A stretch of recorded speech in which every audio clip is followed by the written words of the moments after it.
集齐这味药，就能治好彩儿的气急了。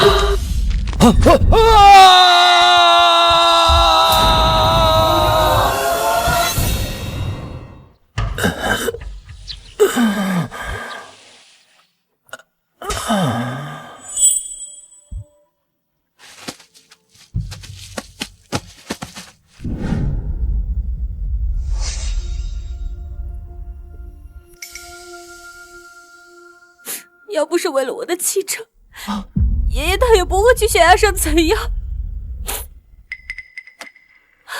爷爷，你醒了！彩儿，扶我起来，把我的灵书神针取来。是，师傅。师傅。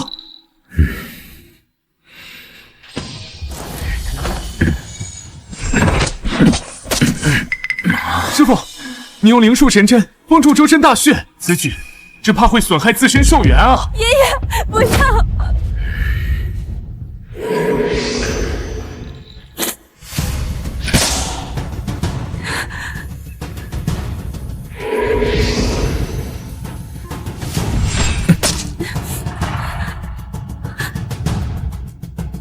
我用灵书神针为引，神果为方，方可压制彩儿的气急。往后只需继续用从前的方子，方可护佑他终身。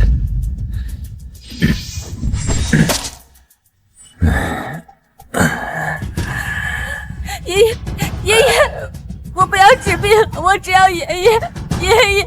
师傅，彩儿，爷爷不能陪你了。我把彩儿交给你，你要好好照顾她。人命之中有贵千金，一方继之，得于于此。我们张家的后代一定要切记，切记。爷爷，爷爷，爷爷，师傅，师傅，爷爷，爷爷，恭送张老神医驾鹤仙游。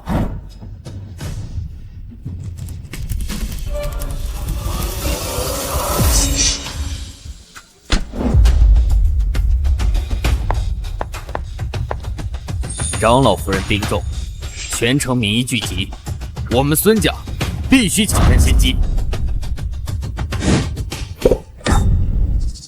四周，还不快下来，不要耽误了大事儿！我不是死了吗？这是哪里？我难道重生了？果然和你那乡巴佬老妈一样，是上不了台面的东西。这就是孙家那个私生子啊！这么重要的日子，还敢在车里睡觉？孙家，所以我魂穿到了这个孙家的少年身上。把他拉下来！下来！你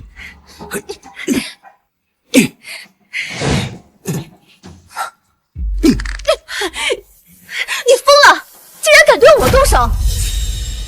这房子竟与当年的老宅别无二致，难道这病重的张老夫人是我张家后人？你疯了！竟然敢对我动手！你区区一个私生子，我告诉你啊，你要不想下来，你不要下来，省得在这里丢人现眼。懒得与你争辩，莫要耽误了病患，让开！啊，就凭你还能治了张老夫人？我告诉你，我家小陈那可是自幼天资聪明，那可是得了祖上的医术真传。如果在海城能治得了张老夫人，非他莫属。姐，你跟这个小杂种说那么多干什么？他一个乡下来的土包子，懂什么是医术吗？大义京城有言，若有疾厄来求救者，不得问其贵贱贫富。你们姐弟二人，竟也配称为医者？他怎么跟变了个人一样，这么能言善道？走。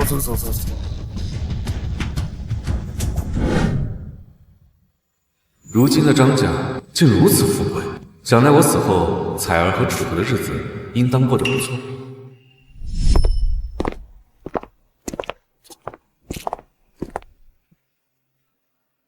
这两人好像彩儿的父亲和姑姑。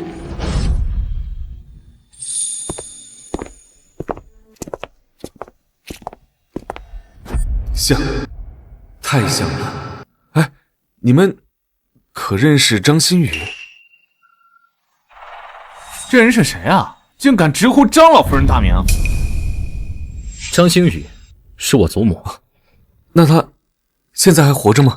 你混账东西，还不快住嘴！楚少，楚小姐，这是我儿子，从小缺少管教，不懂规矩，还请您见谅。原来是私生子啊，怪不得这么没教养。我家祖母行善积德，身体自然康健。孙家主，你儿子这般无礼，是想咒我们家祖母吗？不敢，还不快给楚少、楚小姐道歉！祖母，彩儿是我的孙女，眼前这2个年轻人也是我的后人。我的彩儿竟然还活着！她得了什么病？快带我去见她！难道你真认识我们家老夫人？那当然，我是她。够了，孙思仲，你一个乡下来的土包子，就凭你也配见张老夫人？这人是不是疯了？问老夫人死了没，现在还要去见老夫人。孙家要不是有孙晨这样的名医学生撑着，只怕以后完了。我家祖母重病在床，如今我楚家便邀名医，就是为了给我祖母治病。我从生而来，确实匪夷所思，得另寻办法去见彩儿了。你们张家不是世代存医吗？怎么还有外人来治？爷爷英年早逝，自我父亲开始，我楚家就以弃医从商，楚家也算是当地一方首富。什么样的医生请？楚河竟然死了！你们2个，身为张家的后人，张家先祖现在就悬挂于高堂之上，居然敢违背他们的意愿，弃医从商！究竟是什么人，竟然知道我张家祖训？孙连成，若你还想在海城和我楚家有生意往来，以后就不要让我再看到这个臭小子。算了，天阔，我们今天是为奶奶看病的。我家祖母气疾多年，每逢春秋必定复发，严重的时候咳喘不止，近些年来已经有咳血的症状了。楚小姐，行医讲究望闻问切，不如将老夫人请出来，让我们探探脉吧。不行，我奶奶咳血越来越严重了，症状我已经告知大家了，还请各位圣手开个方子。都没有见到病人，怎敢擅自开药？是啊，这气疾还分寒热2种，若是开错了药，可是会死人的。哼，我来。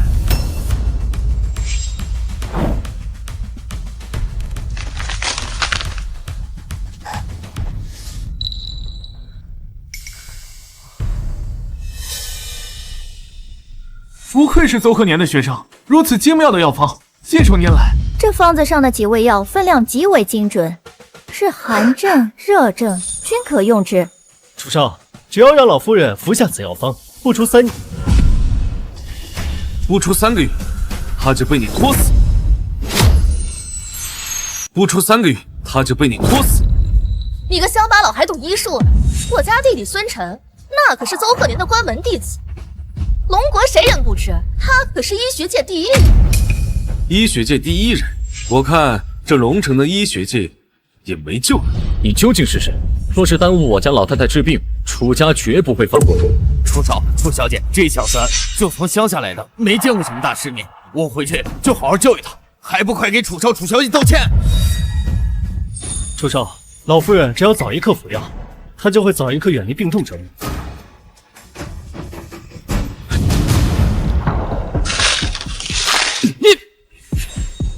孙思仲，你多次阻挠我给张老夫人看病，难道你是想要张老夫人死啊？你2人身为张家的后人，连药你都不懂，这3七乃是补血之物。张老夫人已年过70，多半心肌缺血，服用3七怎么补血？气短、喘息不止、盗气，这乃是肺内有血瘀之症。如果继续用这3七红参滋补下去，不出3个月，他肺内淤堵之处必将形成栓塞，到时候就药石无医了。我看你是在这胡说八道，明明就是在这拖延时间。姐，你干这……你们身为张家的后人，连分配药方的办法都不知道。以麻黄宣肺，杏仁降气，再服以黄芪、桑白皮、白果清肺泻热，敛肺定喘，方可治愈他的气急。我奶奶一直都吃的这副药，你究竟是什么人？怎么知道这药方的？他竟然一直吃，那为何？奶奶自从曾祖父仙逝，又逢爷爷意外身亡，伤院堆积，心肺皆损。如今这副药的效果甚妙。快带我去见他！不行，你一个毛都没长齐的臭小子，别以为胡诌两句，本社就会信你。张家的凝枢神针何在？为何不用凝枢神针？他究竟是什么人？为什么知道我张家的传家宝？自从曾祖父仙逝之后，凝枢神针无人会有。世人都以为这凝枢神针是由纯金制成，却无人知道，此物只是金针镶嵌在玉髓之上，在阳光之下，方可显出带有血色的金光。现在，可以相信我吗？好，我现在就带你去看看。姐，你真信他？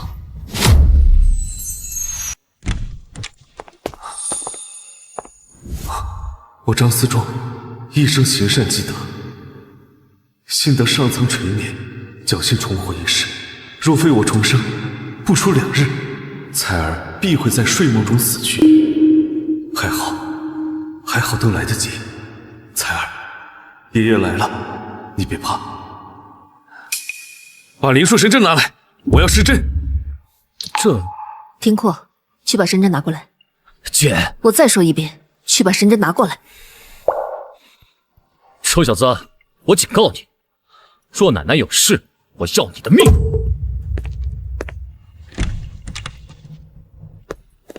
这个土包子不会要偷张家的传家宝吧？我看他到时候治不了张老夫人，我看他怎么办。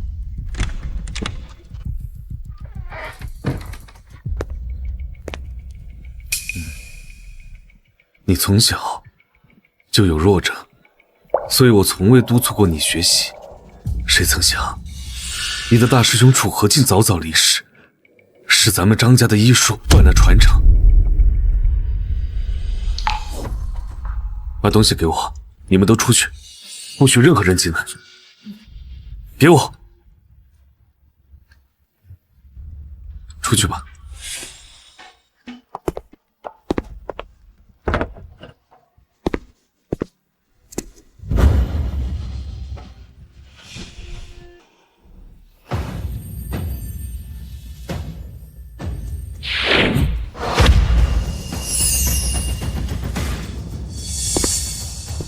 彩儿别怕，你一定会好起来的。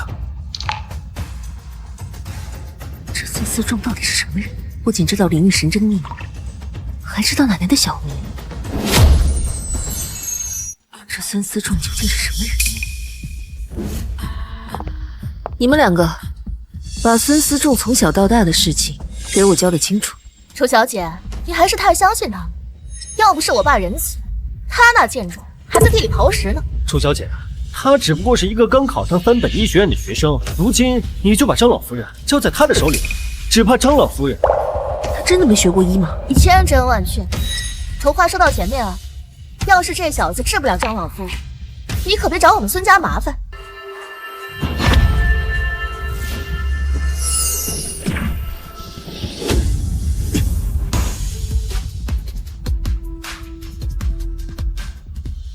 彩儿，你一定会好起来的。都怪我医术不精，若是当初彻底根治了你的气机，你也不会遭受如此劫难。彩儿，这一次，爷爷终于救下你了。你重病初愈，还需要好好调养。姐，人怎么还没出来？说的也是，过去这么久，要不过去看看？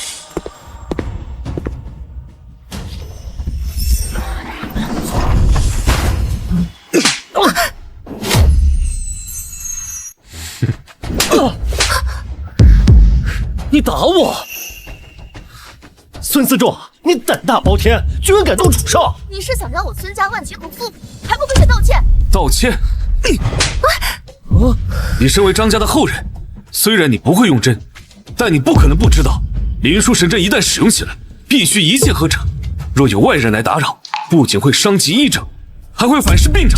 你过了，天阔他只是担心奶奶。还有你这孙家姐弟在外面吵吵嚷嚷，你弟弟还欲破门而入，你为何不来？谁知道你在里面那么久，到底会不会害人夺宝？我看你奶奶平时是太溺爱你们了，才让你们养成了如此恶劣的品性。今天我要替她好好教育你们。你们2人给我去祖堂，把把所有的祖训抄100遍。你又造反啊！你区区一个私生子，你有什么资格指责楚少和楚小姐？我虽邹老，学医多年，从未听说过针灸之术还会伤人伤己。孙思仲，你别在这胡说八道！还有你，心术不正，贪贫爱富，医术没学多少，整天只知道夸下海口。孙晨，你不配做一个医者。你少在这信口开河！楚小姐，你确定他会灵书神针？楚少，这个人可跟我们家没有任何关系，你就应该把他抓起来。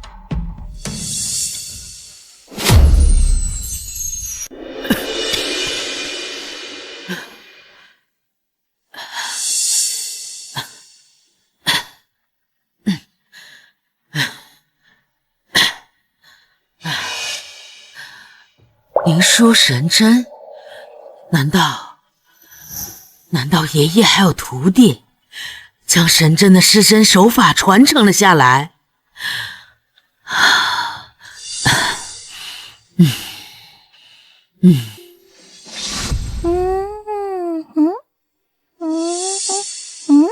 爷爷，哎，这是什么呀？嗨，彩儿呀，你可别小看这些小人偶啊！咱们身为医者，在施针的时候呢，丝毫都不能有差错。这些人偶啊，就是很好的练习工具。彩儿知道了。彩儿呀，你可要好好的练习啊！我在这个人偶里面呢，放了个小礼物，等你医术到家了，就可以打开礼物喽。可我太笨了，解不开怎么办？那就要看你怎么哄爷爷开心喽。来，亲爷爷一口。哎呦，爷爷的胡子好扎人呀，让我帮你拔掉一点。爷爷，是我忘了您说的话，是我让张家断了传承，爷爷，对不起。能把爷爷的木偶解开，今天来的究竟是什么人？奶奶，奶奶醒了，快！哎，你一个外人，就在这候着吧。醒了就好，醒了就好。孙思仲，你用的什么方法把老夫人治醒？不会是回光返照吧？这下你属大祸。奶奶，您醒了。婉婉，奶奶教你，先将心口处的针取下，随后由内向外，顺时针将金针依次取下。好，我知道了，奶奶。奶奶，您昏迷的这些日子，我和我姐都快担心死了。医馆的项目如何了？哎，之前就告诉你，医馆的推行关乎着海城众多病患，我昏迷多日，项目竟然没有丝毫进展。你这个不学无术的逆孙！奶奶，您身体刚刚好点就别骂我了，我这一天都还2次骂了。哼，在海城谁还敢骂你这个无法无天的楚大少？有啊，就那个给您治病的大夫。那个人不过才20来岁，规矩比您老人家都大，还说什么我和天阔虽然身为张家的后人，连最基本的灵书神针施针规矩都不懂。哼，我看他就是个骗子，是奶奶其人自有天下。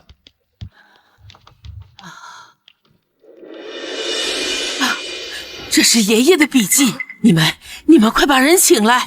奶奶，那种骗子给他点钱打发走就行了。闭嘴！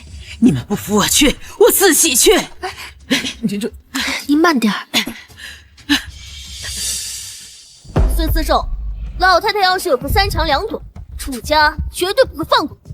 小玩意儿，你还是在这跪着吧，想学楚家还能留你一条狗命。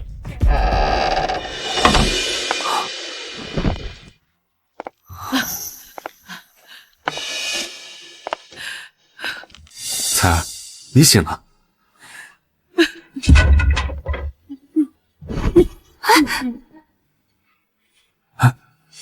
爷爷，孙女不孝啊！这是张老夫人，她竟然跟他下跪了，还管这个毛头小子叫爷爷？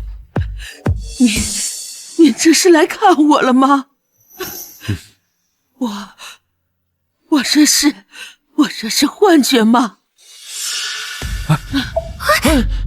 他这是情绪起伏过大，导致气血力竭，快扶他进去。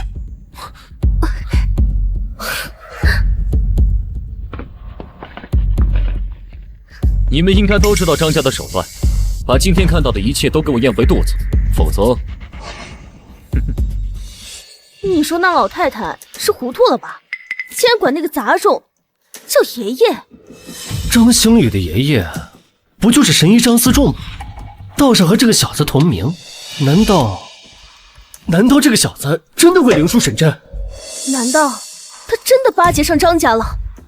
不能让他和张家有往来。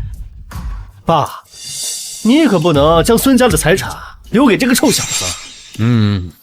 小陈，摸清他们的底细，一定不能让他们威胁到你。走。哎，走。爷爷，我没做梦，真的是你吗？彩儿，这些年辛苦你了。爷爷，我真的好想你。你告诉我，这不是在做梦，对吗？是爷爷对不起你，不应该离开你。这臭小子敢占我们的便宜，等我监狱稳定了，我再好好收拾你。要不是当年你为了我，也不会。后来大师兄也走了，我原想随他去了，不曾想我竟然怀了他的孩子。是爷爷不应该离开你，是爷爷的错。孙思仲，我警告你，不要趁着奶奶意识模糊就不顾长幼尊卑了。婉婉，退下！奶奶，我本以为撑不下去了，爷爷，你知道吗？在梦里，我都梦到了和你还有大师兄在下面团聚了。我没想到一觉醒来，竟然看到这个针灸小人被解开了。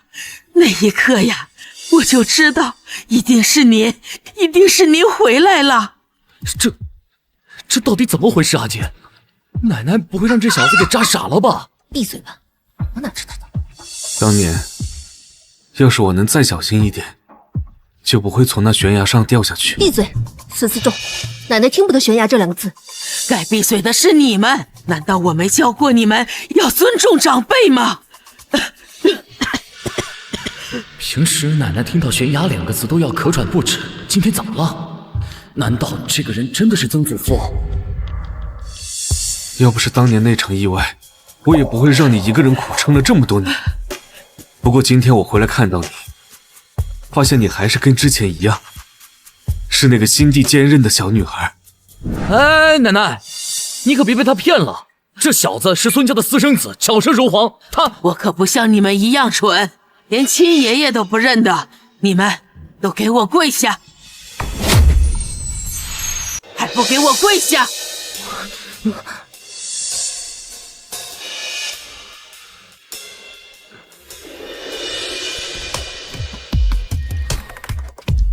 还不叫人！曾祖父，哎，好孩子，你快起来吧。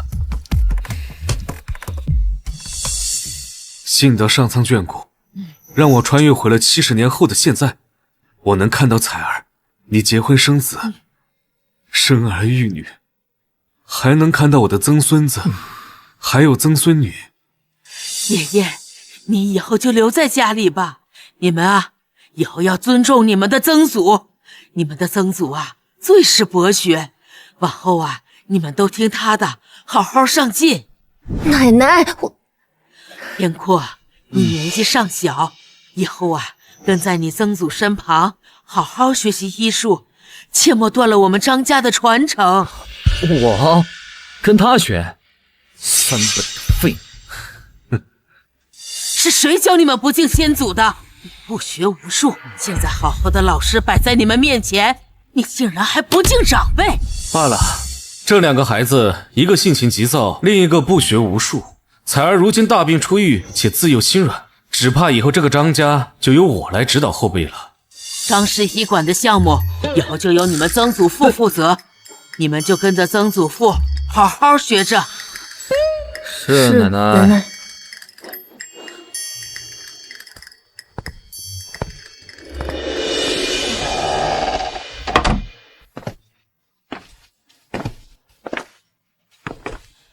孙先生，我已经安排好了，明早8点我们一块带您去医馆。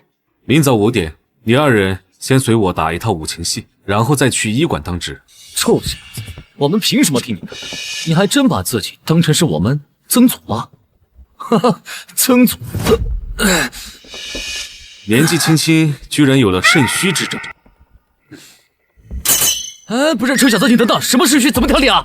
哎，什么肾虚？怎么调理？哎，曾爷爷，哎呦，我的曾祖父，你快告诉我嘛！啊，曾爷爷，曾祖父。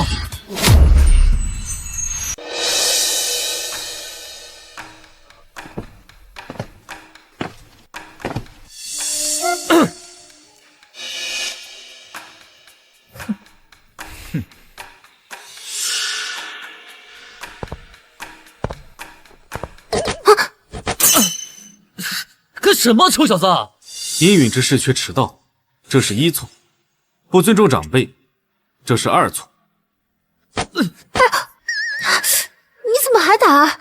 小惩大戒。从今日开始，每日5点，你们都需要在这里练功。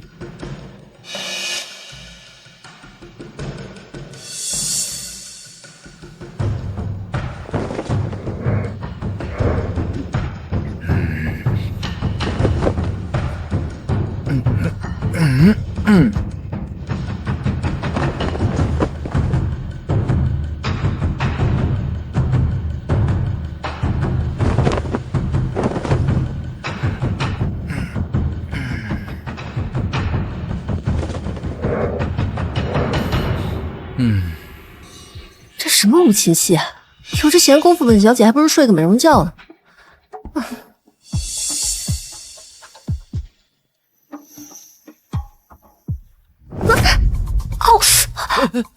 顺着我的力道往下走。我疼！想不到你年纪轻轻，颈椎竟然出了如此大的问题，再过几年，估计要落下病根了。喂，你轻点，你干什么？姐，竟然真的不疼了！没想到他真的有这个本事，难道他真的是曾祖神医张思仲？行了，去洗漱吧，今日就到这里。麻烦了，孙先生。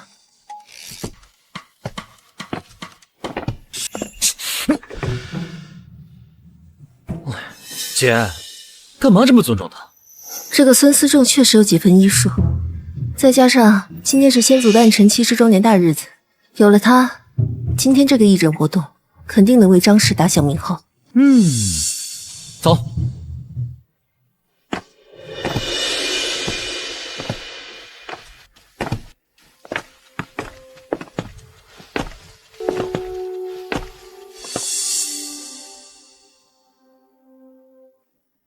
哇，姐，你还真听奶奶的话，把这个什么万民书放在这儿。我当时就说嘛，别人都是摆放金蝉或者供奉神鹰华佗之类，都怪奶奶。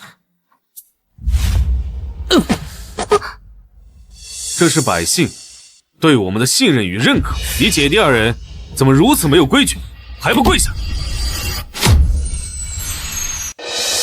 你怎么又打我们？都是因为你们刚才说的那些话。我和我姐说的也是事实，你可以去其他医院看看，哪家医院不是供奉华佗或者摆着金蝉？就这万民书，你知道这万民书的来历吗？人命之重，有贵千金，一方继之，得益于此。我张家先祖3代，为百姓求安康，为苍生求活路，为万世求太平，这才获得此万民医重，获得此万民书。而你姐弟2人竟如此妄为，你对得起张家的列祖列宗吗？先生教诲，我们2个一定记下来。只是今天是我们张家义诊的大日子，先生你医术高超，我和弟弟又不懂医理，我们一直在寻找一个德高望重的人作为首席，给百姓们看诊。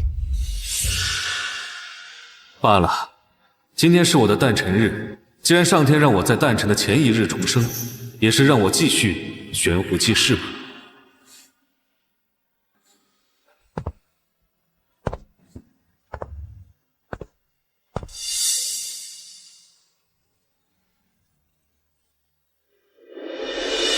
家人们好啊，欢迎来到张氏医馆的直播间。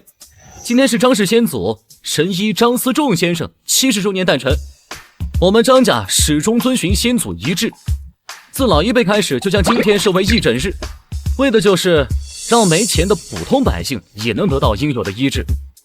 哎，大家看这边，我看到了什么？你的腿那个坐在中间的年轻人是谁呀？这么年轻，竟然能有资格看诊。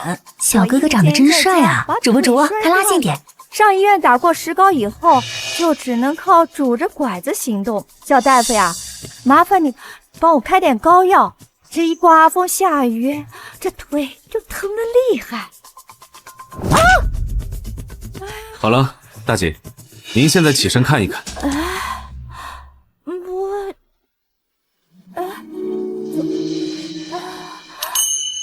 好了，我好了，不疼了。谢谢大夫，谢谢大夫。我只是给你疏通了一下经络，想要彻底根治，还需要加以药物。王婉，去药房帮我拿3钱川乌，再拿2钱麻黄。好。谢谢。不是，这是托吧？哪有这么神啊？张氏医馆是吧？我这就去看看。要是假的，我就让帽子叔叔过去。哎，姐，直播间人数破10万，咱们张氏医馆火了。小陈，你快看，这是不是那个贱种？这怎么办呀？要是让咱爸知道的话，姐，你放心，只要张家敢捧他，我就让张家好好看看，谁才是新一代的第一人。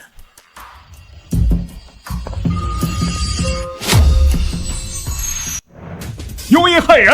庸医害人！庸医害人！庸医害人！各位稍安勿躁，容我看看。翻车了！我早就说了，怎么可能有这么年轻的神医？你们这群庸医，就是想害死我们！滚开！我们可不相信你们这群庸医！赔钱！赔钱！赔钱！赔钱！赔钱！赔钱！赔钱！赔钱！楚少楚小姐，你们2人不懂什么医术，听信小，只怕张家的好名声都要被这个小杂种给败光了。一个刚考上3本医学院的小垃圾，有什么资格在此坐堂看诊？什么？那个好看的小哥哥竟然是3本医学院的学生，就连邹贺年学生都说他是骗子，我看他就是个庸医，庸医不得好死。孙晨，5天前我就邀请你和邹贺年来参加今天的义诊活动，是你们2个自己说没有时间不能到场的。如果今天是来看热闹的话，那就请回吧。楚小姐，你就不怕把张氏医馆给毁了吗？看病不比其他，吃错了药可是会死人的。姐，怎么办啊？当初就不该提奶奶的，谁知道这臭小子什么来头？要是真出了什么事儿，咱们怎么和奶奶交代啊？楚小姐，我可以帮你解决今天的麻烦，只不过你要答应我一个条件。什么条件？由张氏医馆向行业内发布公告，取消孙思仲的行医资格。张氏医馆在医学界拥有举足轻重的地位，要是他们真的发出公告，这个小大夫的后半辈子可就毁了。哎呦！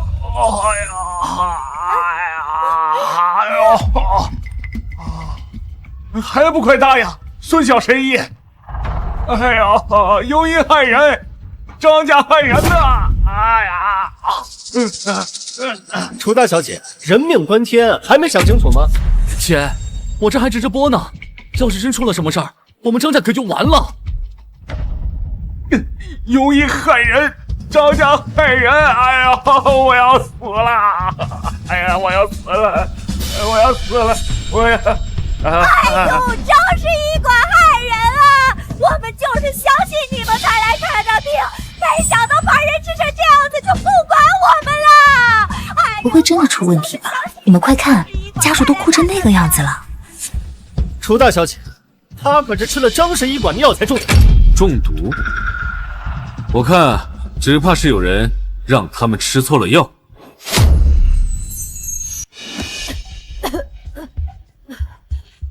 这些人咳嗽不止，呕吐不断，皆是服错了药才导致的。把方才开的方子拿过来，一验便知。孙思仲，你好歹毒的心，这么多人挨个验药，要验到什么时候？我看啊，你这是要把病人活活给熬死。你这人怎么回事啊？当个孙小谁给我们看病？还不快去拿牛黄解毒丸！不可！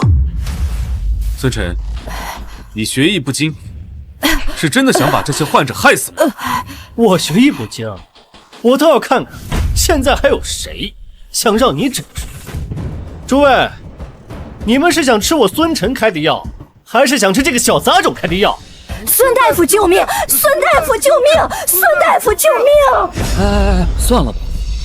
虽然我不知道你和奶奶究竟是什么关系，但是你以后还想继续行医的话，就不要再和孙晨作对了。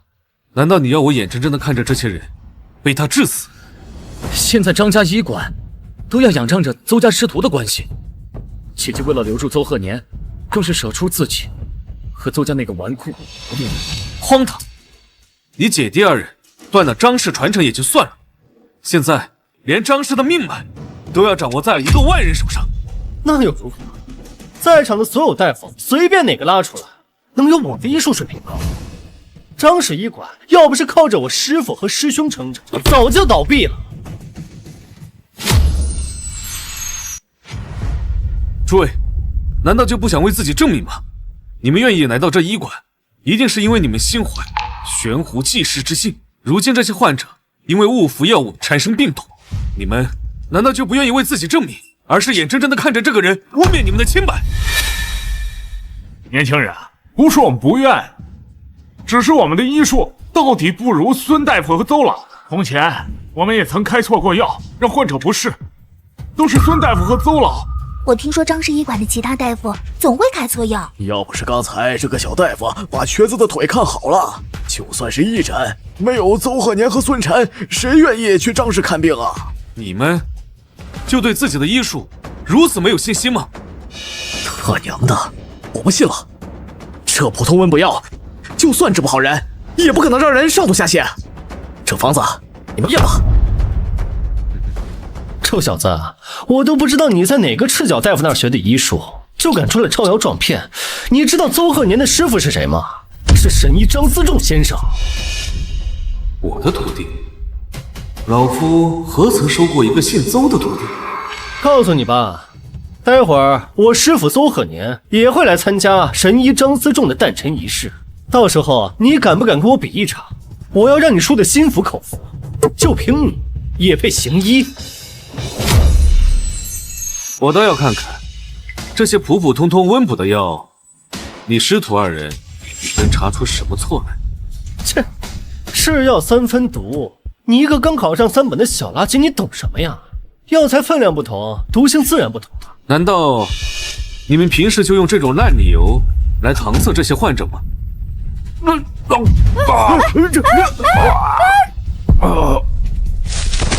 我来，还不滚开！孙思仲还不让开！这人刚才是谁的病人？药方可还在？是你害死我哥，是你开的药方，你走开，不要你治，你滚啊！你走开，滚开！这位病人我根本没有医治过，难道是有人故意冷查？真把人治死了吗？姐，怎么办？我怕。你在这等着，我现在给奶奶打电话。大家都听到了吧？是他，是这个乡巴佬乱开方子把人治死了。楚少，还不下令取消这个臭小子的行医资格吗？这人今天要是真死在这儿，张氏医馆可就真倒闭了呀！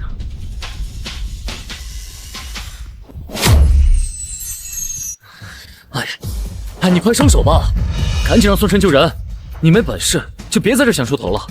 众目睽睽之下，就算是奶奶来了，也没办法替你遮掩。是药的问题？当然是药的问题，肯定是你这个什么都不懂的乡巴佬乱开药把人治死了。你有什么医德？你这种人应该让帽子叔叔带走，好好教育教育。天空，去药房帮我找3七、白芷还有仙鹤草，各5两，然后磨成散，给这些病人服下。这还不快去！哎，好吧。孙晨，人在做天在看，我开的药方，我问心无愧。问心无愧？好好的人走着进来，现在马上要躺着出去了。小贱人，就凭你也想跟我争孙家的财产？别以为傍上张老夫人就有多了不起，就连她也是仰仗着我师父邹鹤年张氏医馆才有了今天。药粉来了，慢着！你干什么？药都弄洒了。拿针呢？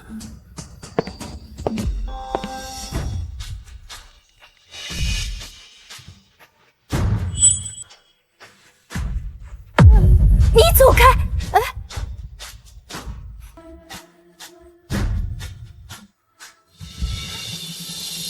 哎呦，醒了，醒了，好了，醒了！哎，天空，醒了，帮我去把药房的药全都拿过来。好。哎呦！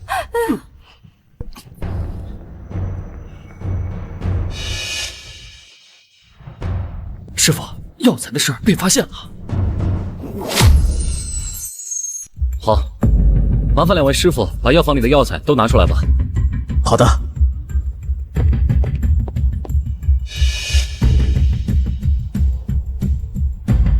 这个放在那边。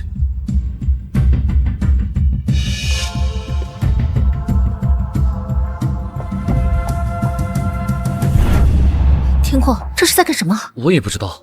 刚才他把那个出血的病人治好后，就让人把药材都拿了出来。这些药材是何人采购？你居然连这药材是非真假都分辨不清了！你说什么？这些药材竟然都是假的？怎么可能？我张氏医馆怎么会用假药？我张家医术传承100年，居然没落至此，是谁？究竟是谁欺负我老夫的后人？这究竟是谁不顾我神医张思仲的名声，要害我张家至此？把负责采购的人给我叫过来。负责采购的是邹明，是邹鹤年的儿子。没准他也是被骗了。事情已经发展到这个地步，你还在替他邹家辩白？如果再继续这样下去，张家的名声，张家的100年戒就全都毁了。到时候谁还来咱们张家医馆看病？原来不是咱们给患者治坏了，患者出事儿居然是因为采购了假药。请大小姐给我们一个交代。楚婉婉，还不赶紧把拉采购的人给我叫过来！哎，就凭你也敢质疑老子？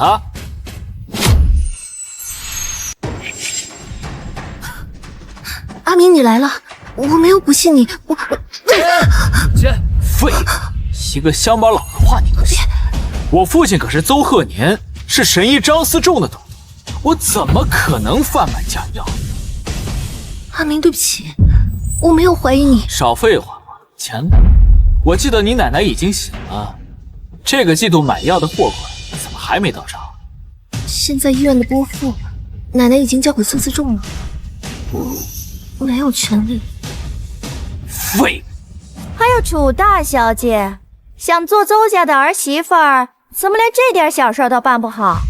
林哥，我看呐，您还是请邹老好好考虑考虑，别让人借了神医的名义，还让人白打工。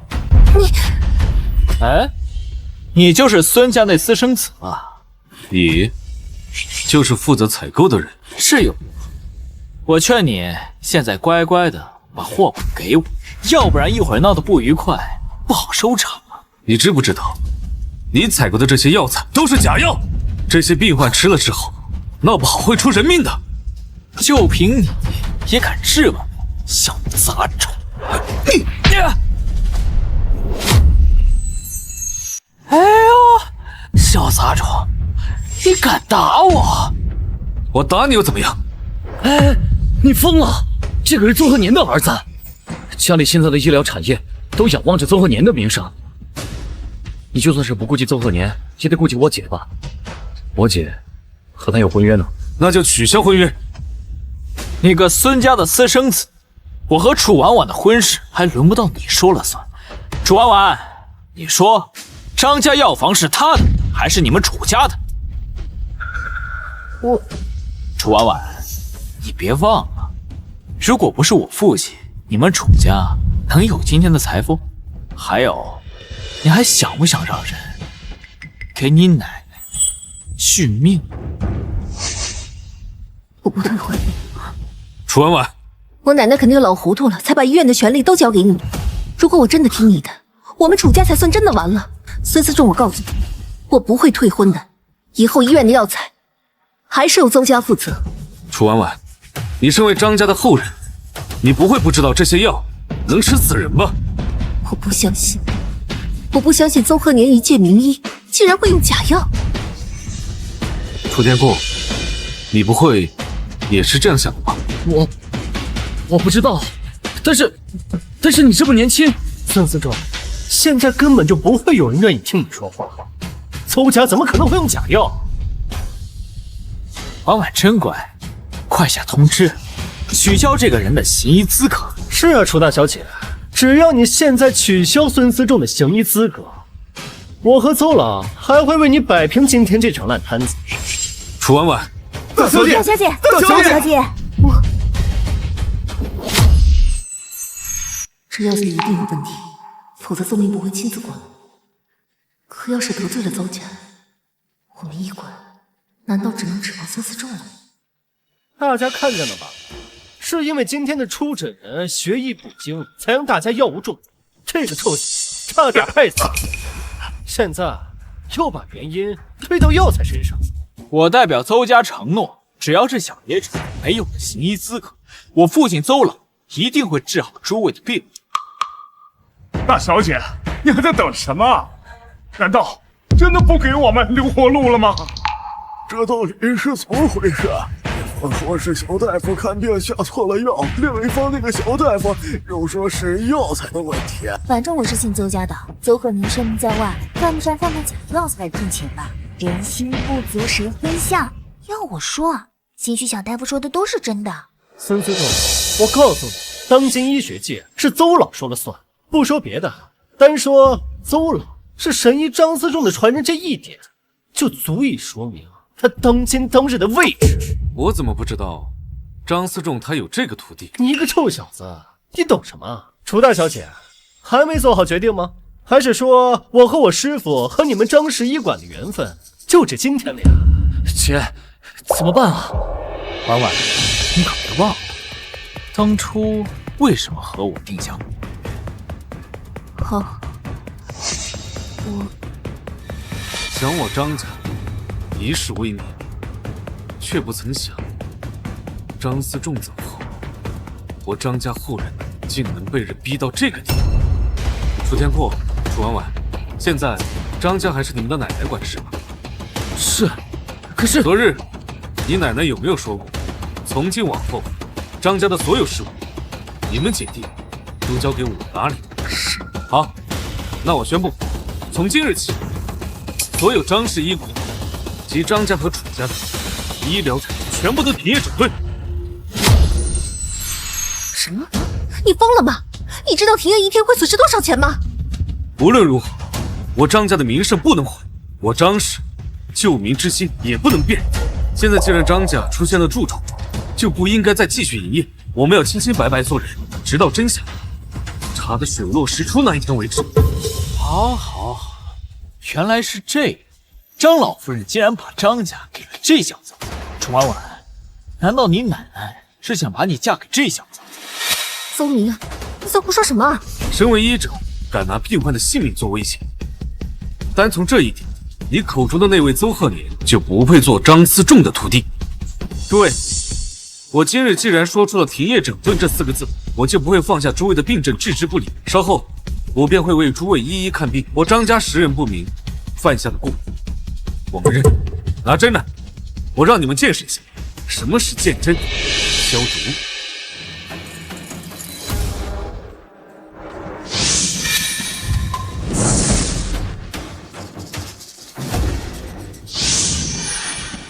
我天，是网络延迟还是我眼睛坏了？这针怎么像长了眼睛似的？竟然是失传已久的绝学，只有当年宫廷御医才懂得隔空刺血。小小年纪竟有如此医术，我要去张氏医馆会会这位小兄弟。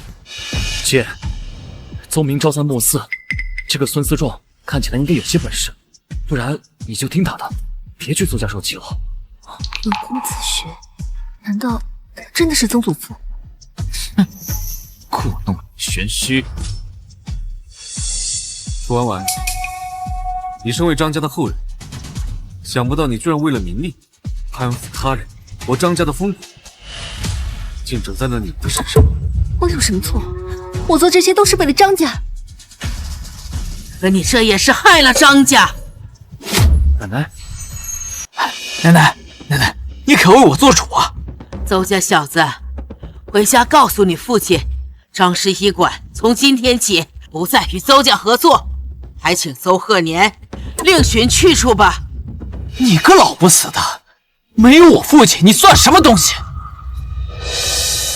奶奶，是我管教不严，让人钻了空子，是我愧对爷爷，让张氏医馆沾了污名，是我愧对张家列祖列宗。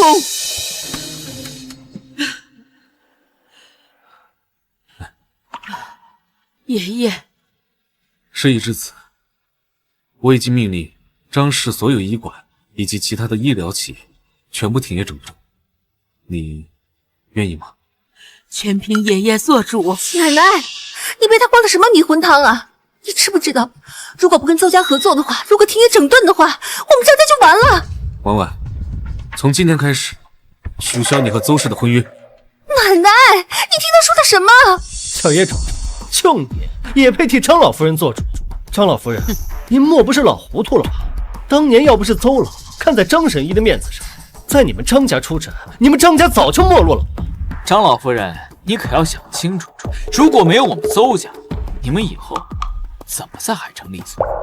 这次是我张氏医馆的失误，之后我会给你们一个交代。现在我们要处理医馆的内务，还请各位先行离开吧。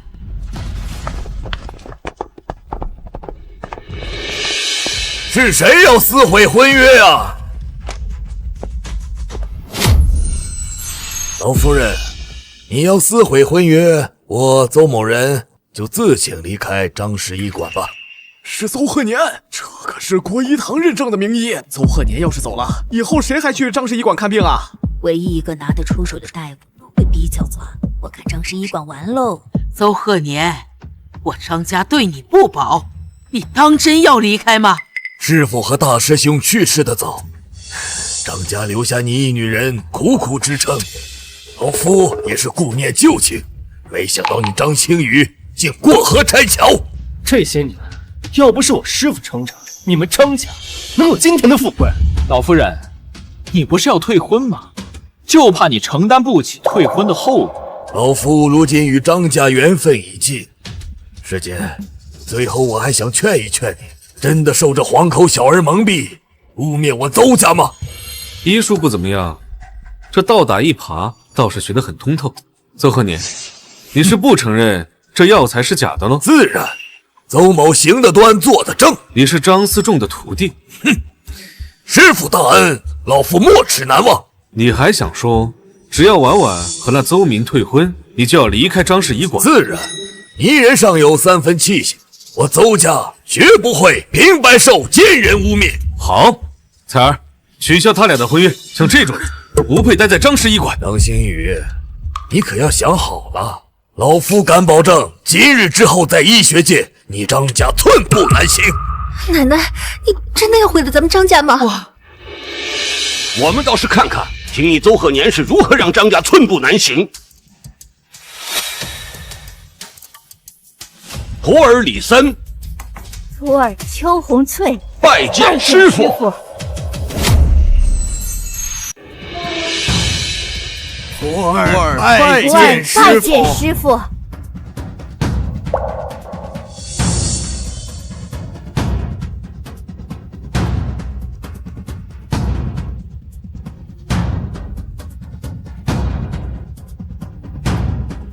70年了，若不是今日看到直播，我们这些老家伙可能也无缘再见到这万明叔一面。吓我一跳，我还以为这臭小子真是咱们曾太祖。姐，这些都是什么人啊？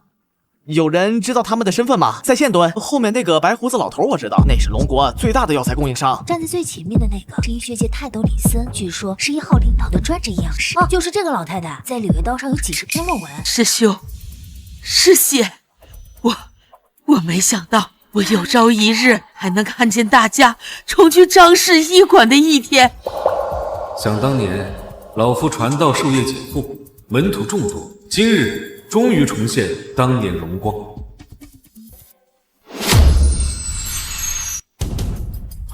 师傅，山河4省爆发瘟疫，国军派来书信进行求援。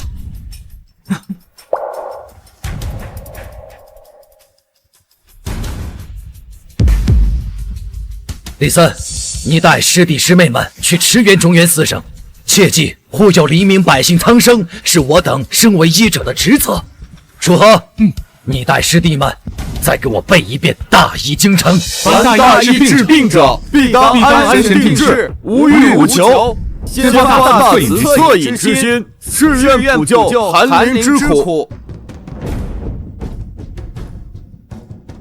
人命之重，有贵千金，一方济之，得于此。我张家后辈，德行为先，医术次之，心怀悬壶济世之心者，方可成为我张家的传人。我等无愧师父所望，此生皆为万民康泰奔波。师父，徒儿们终于无愧师父所托，终于有颜面来见你了。二师兄，二师兄，彩儿，多年未见，没想到你还能记得二师兄。二师兄，这些年你们都去哪儿了？当年师父离世，我们遵从师父的遗愿，四处行医。本以为大师兄能好好照顾你，没想到大师兄他……当我们知道大师兄去世，曾去老家找过你，却没想到你已经离开了。当年楚河师兄去世后，我苦撑门楣，却因医术不精，只得把医馆关了。彩儿，当年你离开海城去的第一家医馆，其实也是我们的产业。师兄师姐们知道你要强，这些年来都在暗中护你，不敢让你知道。这些年我们亲眼所见，张家在你手中走向鼎盛，我们到了地底下，也好对师父有个交代了。二师兄，我从前只当是我运气好，竟不知道你们为我做了这么多。哼，你们这群混账师兄师姐一走了之，独留下我一个人帮着张家。张星宇，我已经够仁至义尽了。放肆！你是什么人，竟敢在我们面前冒领功劳？诸位师兄师姐，我乃张老神医的关门弟子。当年我拜入门下之时，你们几位已云游四方了。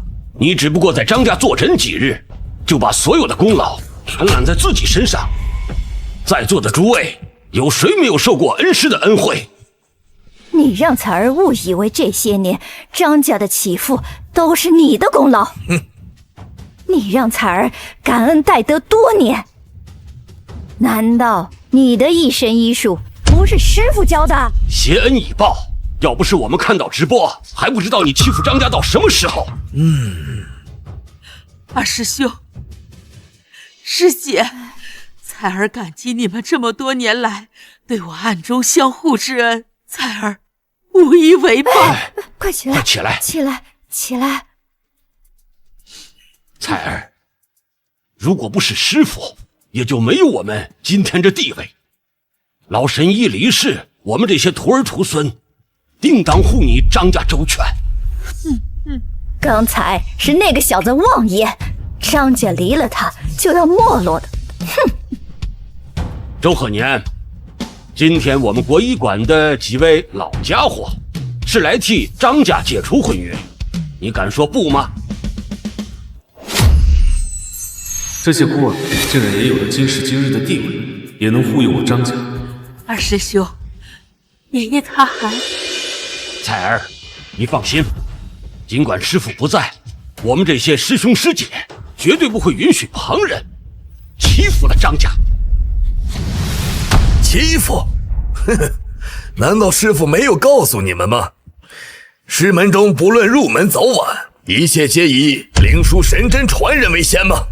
我们当然知道，只可惜楚河师兄英年早逝，这灵枢神针就断了传承。师父一手灵枢神针，有逆天改命的奇效，只可惜是我愧对爷爷，都是我身体不好，无法学习灵枢神针的技法。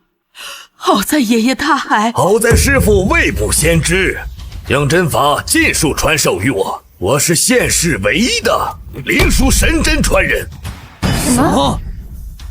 大言不惭！既然你说你是灵枢神针唯一的传人，正好我也会灵枢神针，敢不敢和我比一比？哼哼，荒口小儿，就你也敢在我面前放肆？我听小陈说你是孙家的私生子，哪里学的灵枢神针？也不怕闪了你的舌头？行医不分老幼，你这是不敢呢？哼，可笑！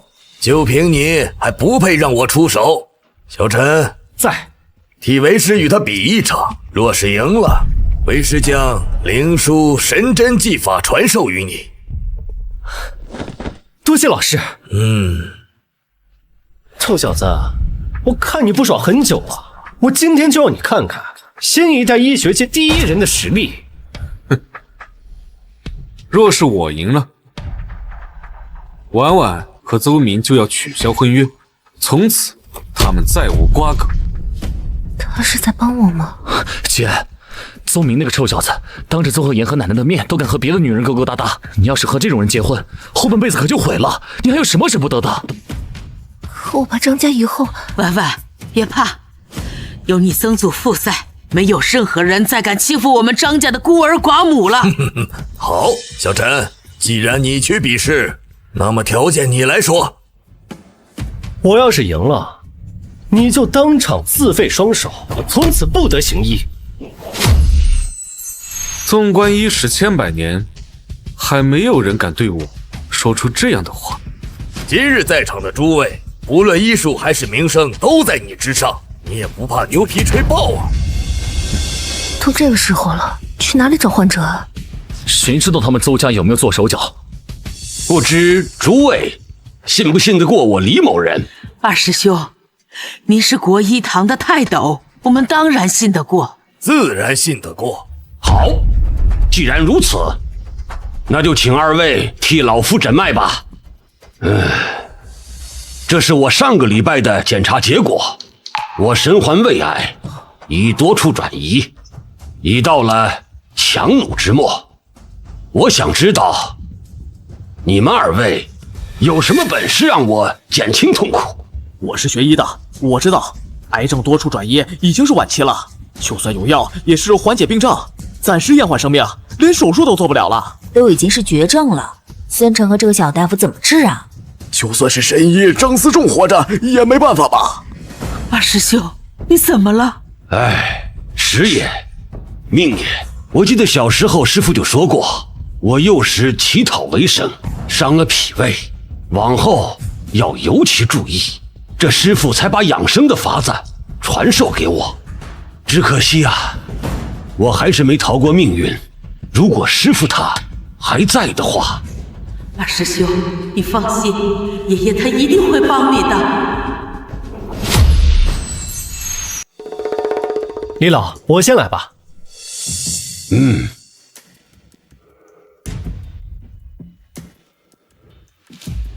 气滞血瘀，已经有了腹水之象，可能肝部、胃部、骨头都已经有了转移。李老，您是医生，应该比我清楚吧？小伙子，我当然知道我的命数已尽，但我今天给你们出的题目是如何减轻我目前出现的癌痛反应。我给您开个食补的方子。好，日常服用五红汤、燕窝，便可舒筋活络，补血健气，再辅以黄芪人参鸡汤，便可缓解您的疼痛。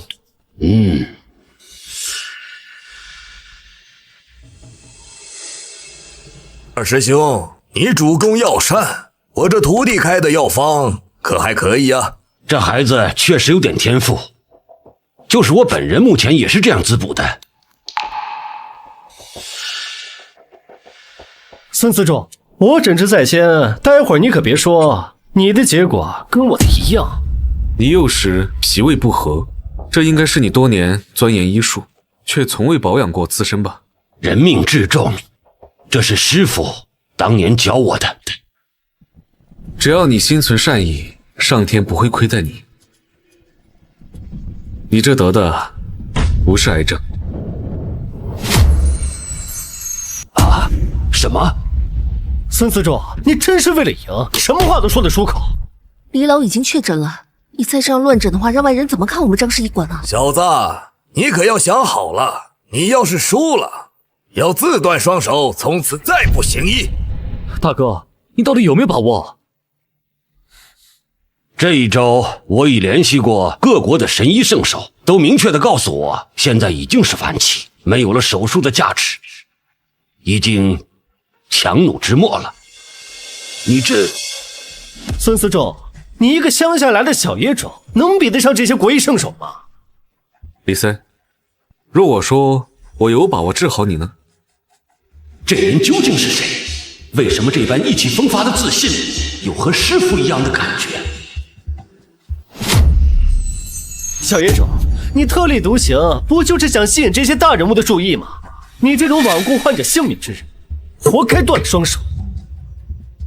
我不知道你到底是从哪里学的医术，但奶奶既然让我们护着你，我就当你是张家人了。现在这么多国医堂圣手都在，你就道个歉吧。我知道你想让我退婚，但如果搭上你性命的话，你想让我在悔恨中生活吗？这两个孩子虽然不学无术，但本性不坏。哼，毛都没长齐的臭小子，我倒要看看你怎么来推翻国医堂的诊断。张思仲说过，让你无论何时都要服用丹参、五味子、柴胡、桃胶，你忘了？你到底是谁？为什么知道师父留给我的方子？我的诊断不会有错。你可否再试一试？怎么回事？他知道奶奶的方子，也知道李老的，难道他真的是我的曾祖父？难道真让这小大夫说对了？李老真的没得癌症？王婉，拿我的灵枢神针来。奶奶，婉儿，去吧。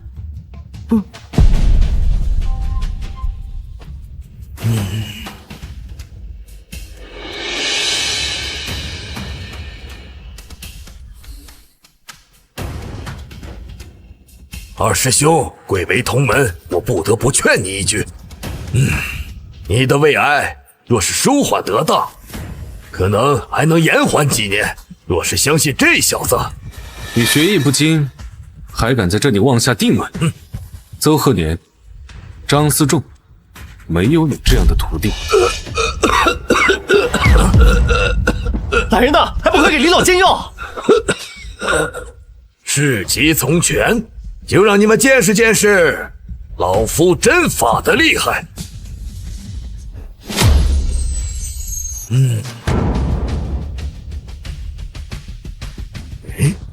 小陈，看好了，这可是灵枢针法。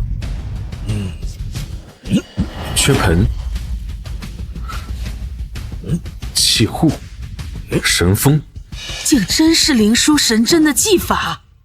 天哪，难道这就是传说中活死人肉白骨的灵枢针法？我看这小大夫这回完了。他虽然有几分本事，可人家到底是神医张思仲的传人啊。爷爷，是不是过了这么多年，您忘了邹鹤年这个小弟子了？关羽，说，你你和楚河到底是什么关系？为何你用楚河的针灸之法？此法乃是楚河根据自己的刑侦之法所改良的针灸之法，你到底对他做了什么？你是说，楚河是张老神医收的一个徒弟，谁人不知楚河是张氏一脉的大师兄啊？楚河根本不会把这些针法传授给你这种德行败坏的人，你到底对楚河做了什么？你一个20来岁的年纪，楚河去世的时候，你还没有出生呢，你知道什么呀？你还有什么话可说？是我老师救了李老。难道是我们当年行医历练的时候，师傅又收了一个小师弟吗？这究竟是怎么回事儿？好了好了，李老醒了，只可惜神针不在。若是有灵枢神针，此番二师兄病痛就减半了。二师兄，胜负已分，你且发表言论吧。且慢。小孙子，你现在可感觉微有灼烧之感？左上腹发硬。是啊。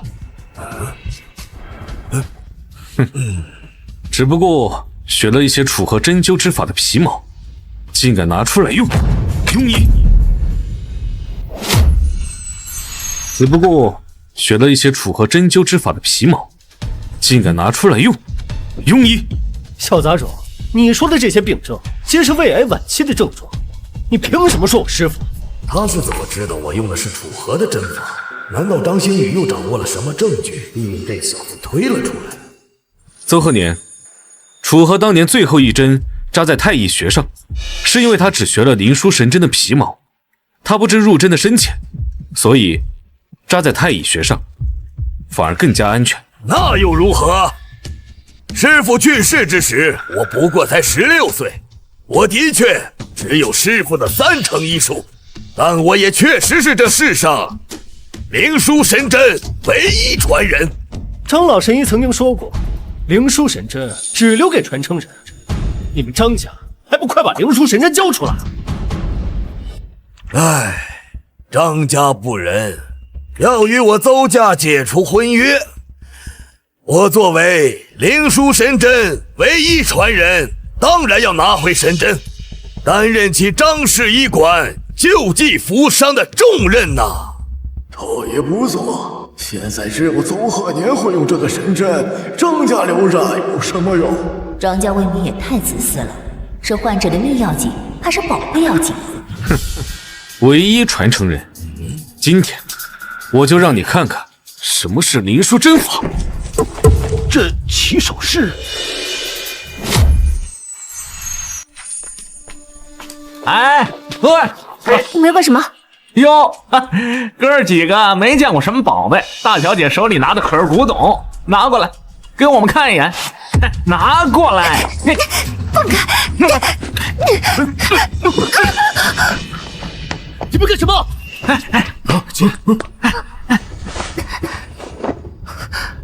天空，神针被抢了！什么？走。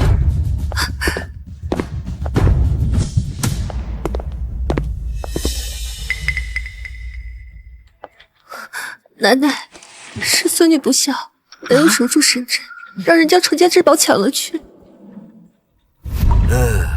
张老夫人，我早就提醒你，楚家得有个男人来顶门立户。天阔虽然不上进，可咱们有邹明啊！哼，如今神针已失，还要不要解除婚约？你可考虑清楚呀！你一定是你，一定是你派人抢了神针！我打死你们姓邹的！无妨，就算没有灵枢神针，我也照样可以施展灵枢针法。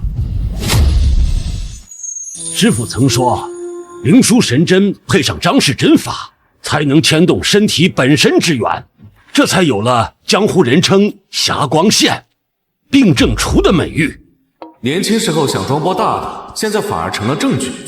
这小孙子也是，分明认出了老夫，现在还帮着这个假货说话。哼，认输吧，臭小子！20岁就会灵书针法，我看你是在说大话。我爷爷就是海城人，我听他说过张老神医。据说这张氏针法治疗患者，手法只占3分，另外7分全靠这智灵宝书神针。我也听说了，据说那灵书神针是神仙赐给张家救济苍生的，没了这宝贝，张家拿什么救人啊？谁说只有灵书神针才能施展针法？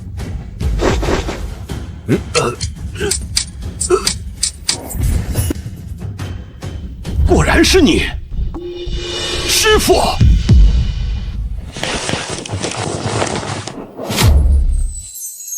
师傅，怎么回事啊？李老刚才叫小大夫什么？好像是师傅。这怎么回事啊？普通的银针也能产生灵书神针的效果？难道他真是曾祖父？哼，不过是回光返照罢了。奇怪，脉象平和，好像没有来针之象。什么？这真的不是癌症晚期啊！你们诊断的脉象和小森子之前的影像资料都没有错。既然您说没错，那为什么不过几针下去就没有了淤堵之症？我没猜错的话，是因为他提取的反刺结果没有检测到癌细胞，只是因为淤堵之症太多了，所以导致他出现了很强烈的疼痛反应。那我还有救？当然，如果你这些年好好听话，又何必老了还受这罪？二师兄，他说的都是真的。你们连真正的灵书神针也忘了吗？还敢质疑他的话？他才是张家真正的传人。拜见传承人。拜见传承人。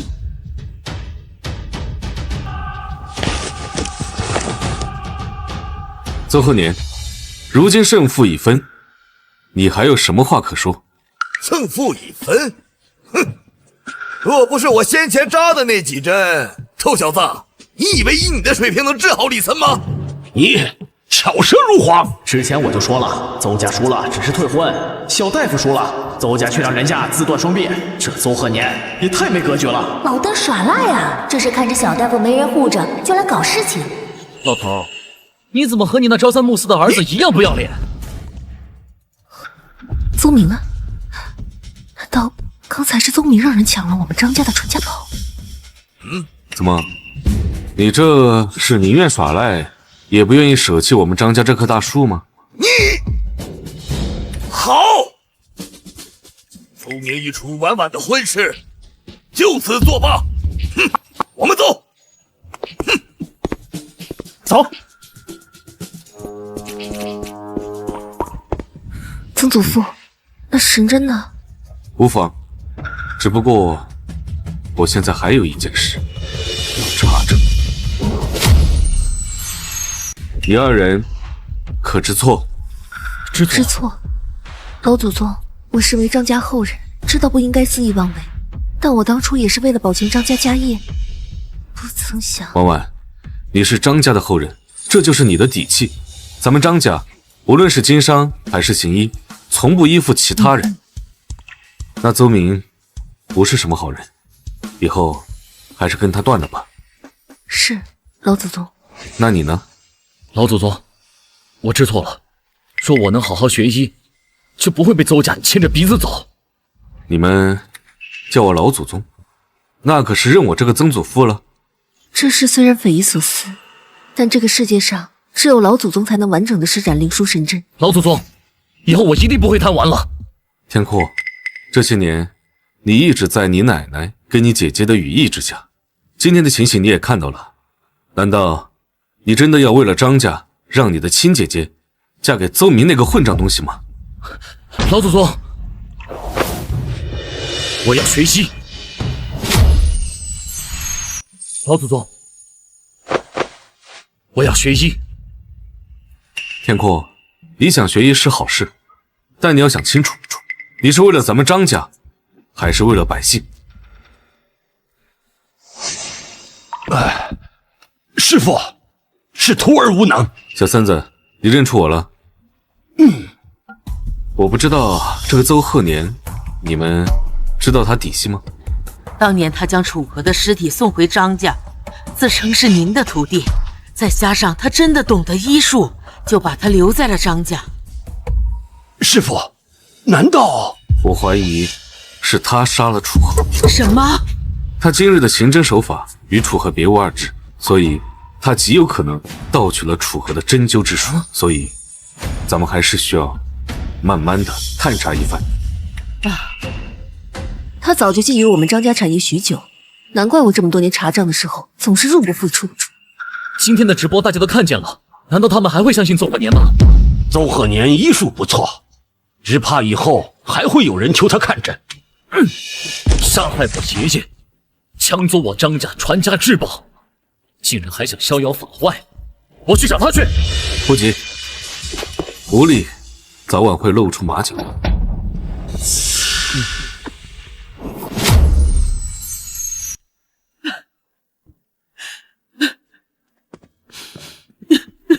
彩儿，你想什么呢？爷爷，你怎么哭了？爷爷已经回来了，有什么委屈跟爷爷说，爷爷帮你出气。爷爷，我好恨，要不是我听信小人，邹家如今也不会一味做大，让我们张家这样被动。彩儿，你自幼心地善良，苦撑了这么多年，张家能有如今的景象，多亏了你。可我终究是让杀害大师兄的凶手逍遥法外这么多年，如今连金晨也被他邹家抢去，我……哎，彩儿，彩儿，这……奶奶，老祖宗，我奶奶她是怎么了？她中毒了啊！快！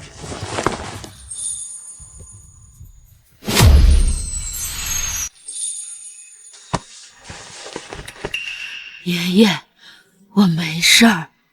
彩儿，你现在年纪大了，还中了毒，这毒连我都没有10成的把握能解。如果家里出了内鬼，对你很不利。老祖宗，邹鹤年下的毒，连你也不能解吗？奶奶怎么办啊？罢了，我都活到这个岁数了，临死前还能见你们曾祖一面，已然是大幸。你们不用过于伤心，以后要听你们曾祖的话。都是你们两个没长进的东西，家里除了邹家的奸细都不知道。今天要不是我在，你们祖孙怎么死在邹家的都不知道。老祖宗，这么说，奶奶是不是还有救啊？彩儿，楚河死的地方是不是在苗疆？爷爷，您怎么知道？我有办法了。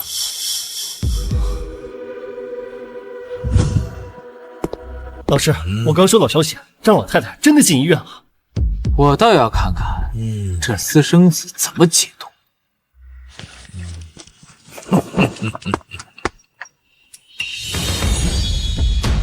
拿了这宝贝这么久，也该让他出来溜溜。走。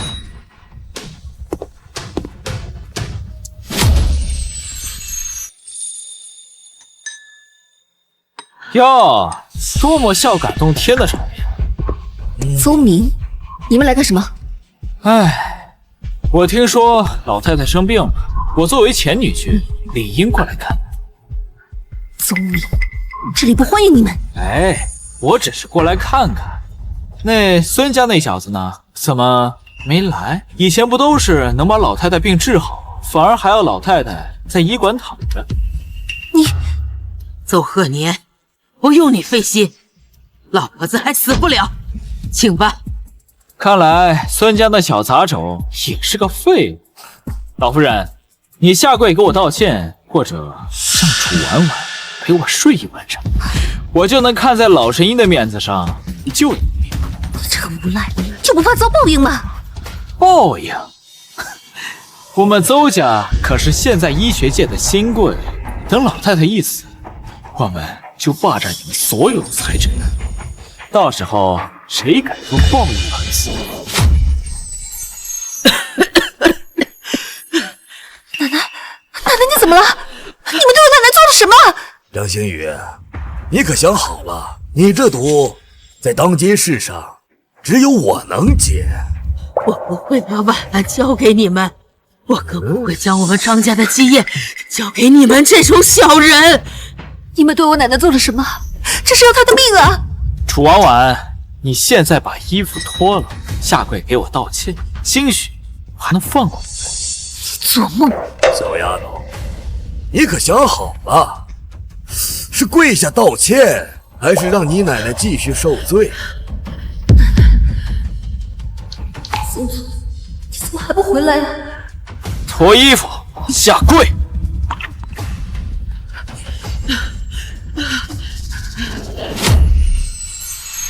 你终于来了！你们好大的胆子！你这个小废物，来了又能怎样？我告诉你，只有我师傅才能解了老太太的毒。楚婉婉，你奶奶不是想让你嫁给这个废物吗？行，继续脱衣服下跪，让你这个姘头也好好看看。王八蛋，你找死！邹鹤年，你不会真的对自己的毒这么自信吧？自然。这毒，我确实不知道是什么。楚婉婉，听到了吗？他呀，不知道这什么毒，不能救你奶奶。邹明，你给我闭嘴！楚婉婉，你不是亲口不让我碰你，现在是你求我的时候。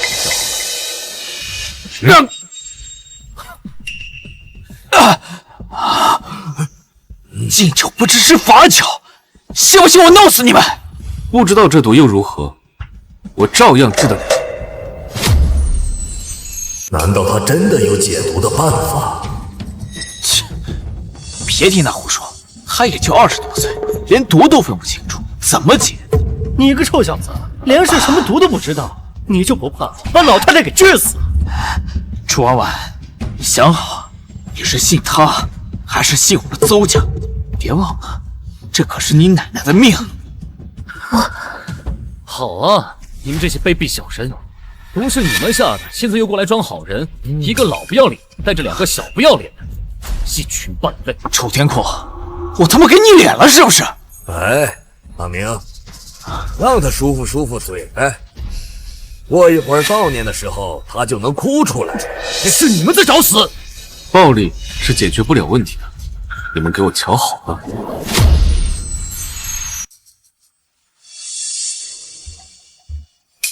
雕虫小技！住手！小虫子，往哪里跑？我求求你了，不要啊！手下留情，不要啊！多行不义必自毙，这惩罚你就记着吧。爸，你怎么了？老师，你对我老师做了什么？你竟然知道我的秘术！明明不知道这是什么毒，为什么能解？这根本就不是什么毒，而是这个畜生下的蛊。什么？我还说你是如何学得楚河的医术，原来你是当年苗疆巫术的后人。我听不懂你在说什么。昨日采儿中毒，我还纳闷，这既不是草药，也不是假药所致。后来我翻了下药渣，才发现，原来他中的是蛊毒。切，什么蛊毒？你以为是玄幻小说啊？当年是你害死那楚河吧？哼，世人皆知，楚河的死是地震掉落的砖块将他砸死的。你骗得了别人，骗不了我。我还说，楚河怎么会莫名其妙的将这灵书真术交给你？一定是你拿了他的家人威胁他。邹鹤年，竟然是你，真是你！你是什么人？竟然知道苗疆蛊术？你根本不是孙家的私生子，你到底是什么人？邹鹤年，你还不认错吗？嘿嘿嘿，知错。既然你知道了我是古树传人，那应该知道我的厉害。哦，是吗？把张家的基业全部打到我的名下，我可以饶你们不死。你放马过来吧。你，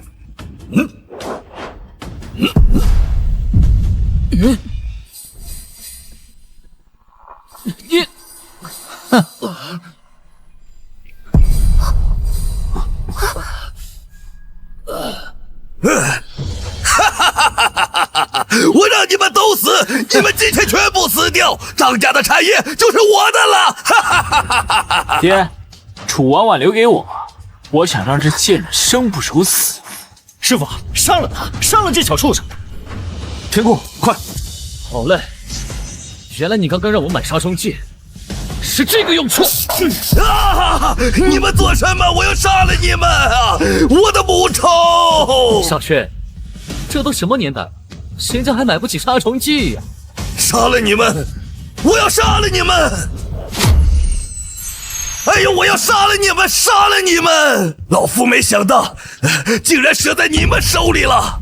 恩将仇报的是你们邹家。当年苗族地震，我爷爷带领着张家医者奔赴灾区救援。我张氏门徒不眠不休地救助你的族人，从未抱怨过一句。可最后，爷爷带来了10余个张家精锐，皆死于那场地震之中。对不起，你们的从来不是我们张家，而是你邹鹤年觊觎我们家医术，偷学我爷爷的灵枢神针，这才害了他们。是又如何？事情已经过去这么多年了，你有什么证据？要证据是吧？这就是证据。你毒害了楚河，还害了我张家10几口人。今日我就要来找你讨个说法。原来真是你！这些年，你邹鹤年借助我张家名望，成为世人追捧的名医圣手，可医术竟是偷我丈夫的。邹鹤年，你还有什么可说的？是又如何？当年我的家乡地震，我的父母兄弟全都埋在地下，楚河他却先去救了别人，才造成了我成孤儿了。当年发生这么大的事儿，我张氏医者倾巢而出，但伤亡惨重。你的父母兄弟深埋地下，以当年的救援能力，根本不可能让他们安然无恙地带出来。是因为你放不下你心中的执念。那我的阿妈呢？我的阿妈她本可以活着。楚河说，只要有灵枢神针在，我的阿妈就可以救过来。她明明答应我的，她非不肯把金针给我，她该死！我张家祖传的金针，其实只是普通的金针。什么？普通的金针？众人皆以为这灵枢神针指的是我张家祖传的金针，其实不然。这祖传金针之所以名贵，是因为当时祖上行医时，正好巧遇中原瘟疫。我张家老祖宗不惜以身试药，终于找到了治疗瘟疫的药方。万民都认我张家先祖医德高尚，于是全城为他筹集了一副金针，而这张家先祖便将这金针传了下来，目的是为了让张家的门徒以及后人能记住这一刻祖先为百姓试药的故事。看在你是个孤儿的份上，那针就送你了啊！你们骗我的，你们都是在骗我的，我不信，我不信。当年你盗取楚河的医术，楚河在临死前一定对你有所嘱托，可惜你却没有听他的，是你亲手害了你的恩人。当年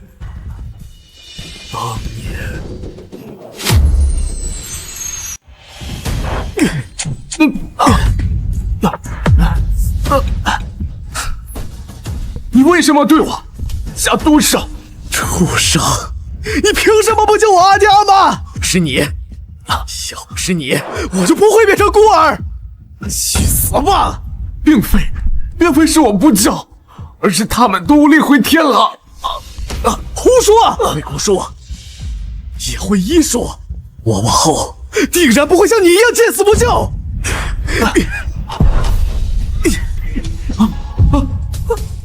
竟然是张氏针法！畜生！我一定会用这针法救济苍生！人命至重，有贵千金，一方景致，得于于此，切记，切记！哼，用不着你来救我。可你却从未将他凝重的遗愿放在心上。不是的，楚河，一切都是楚河的错，是楚河的错。你才20岁，而且不是张家的人，你怎么知道50年前的事情？父亲，别听他胡说，这小子在骗你。我们特意去你们的寨子找到了当年的幸存者邹鹤年，你有没有想过，就因为你的一己私欲，害得我奶奶早年丧夫，而我的生父从未见过他的父亲。邹鹤年，你还记得你当初的宏愿吗？你们懂什么？我从寨子里出来，我就是要过上人上人的生活。邹鹤年，你收手吧，你阿爹阿娘是多么质朴的人。傻，他们就是太傻了，跟着他们去救人，才被埋到地下的，才让我成为了孤儿。算了，你永远都不会明白人命至重，贵于千金的道理，你也永远不配做我张家的后人。邹鹤年，你的罪行都已经被我直播出去了。天哪，邹鹤年竟然是这种人！人家楚河去救援，还竟然偷了人家的医术不说，还把人害死了。他自己都是医者，怎么可能不知道有的人可以救，有的人救不了？别拍，别拍！我他妈让你别拍了！邹鹤年，涉嫌一起故意杀人案，现在请你跟我们回去接受调查。邹鹤年，人的一生不能只为了名和利，否则张家的一生也不会如此有威望。当年楚河调弄的那本笔记，应该也是他想给你。什么？因为苗疆的没落，他希望你能够带领民众离开苦海，可你到现在都没有理解他的苦心。是我辜负了我的恩人呐！孙思仲，你这个小孽种，我不会放过你的！等着点儿，等着！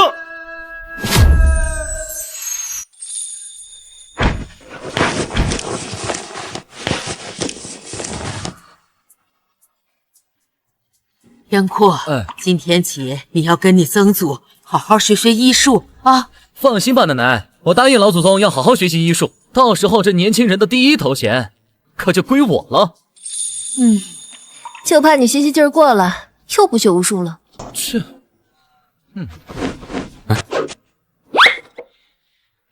爷爷，你都80多岁了，怎么还跟小孩一样？这大清早就喝这些冰的东西，你这身体怎么受得了？爷爷，我气急这么多年，从没有喝过冰的。你好不容易把我治好了，我就喝一口，就一口，行吗？不行。笑什么笑？婉婉，你都多大了？该认识认识新朋友了。姐，老祖宗催婚喽。师傅，大喜呀！您前几日施展灵术神针那个视频被人传到了网上，您在龙国医学界那可是出了名了。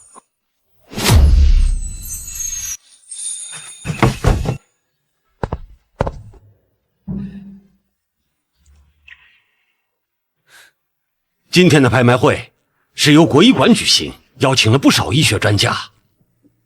天哪，老祖宗，你看舞台边上那个老人，他是呼吸领域的专家。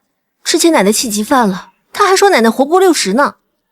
小孙子，你说这拍卖会到底有什么东西啊，能吸引这么多人呢？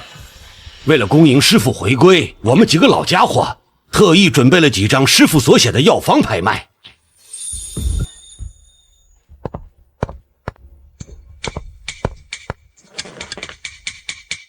最后一件藏品，来自日红国尾田先生提供的仙草。尾田先生称，这株仙草早在100余年前在龙国古书中就有记载，称为琉璃果。这上面的果实100年放的一颗，患者服用后可延寿100年。真的有这么神奇的果子？这不是比仙丹还要稀有？不，这个琉璃果果真能延寿100年？确实。只不过可惜，这个东西不是真正的琉璃果。不是琉璃果，尾田先生可是国际上知名的草药大师，他怎么可能认错？就是啊，这种仙草我只在书上见过，这么稀有的品种，怎么可能会是假的？放肆！你个乡巴佬竟敢质疑尾田先生！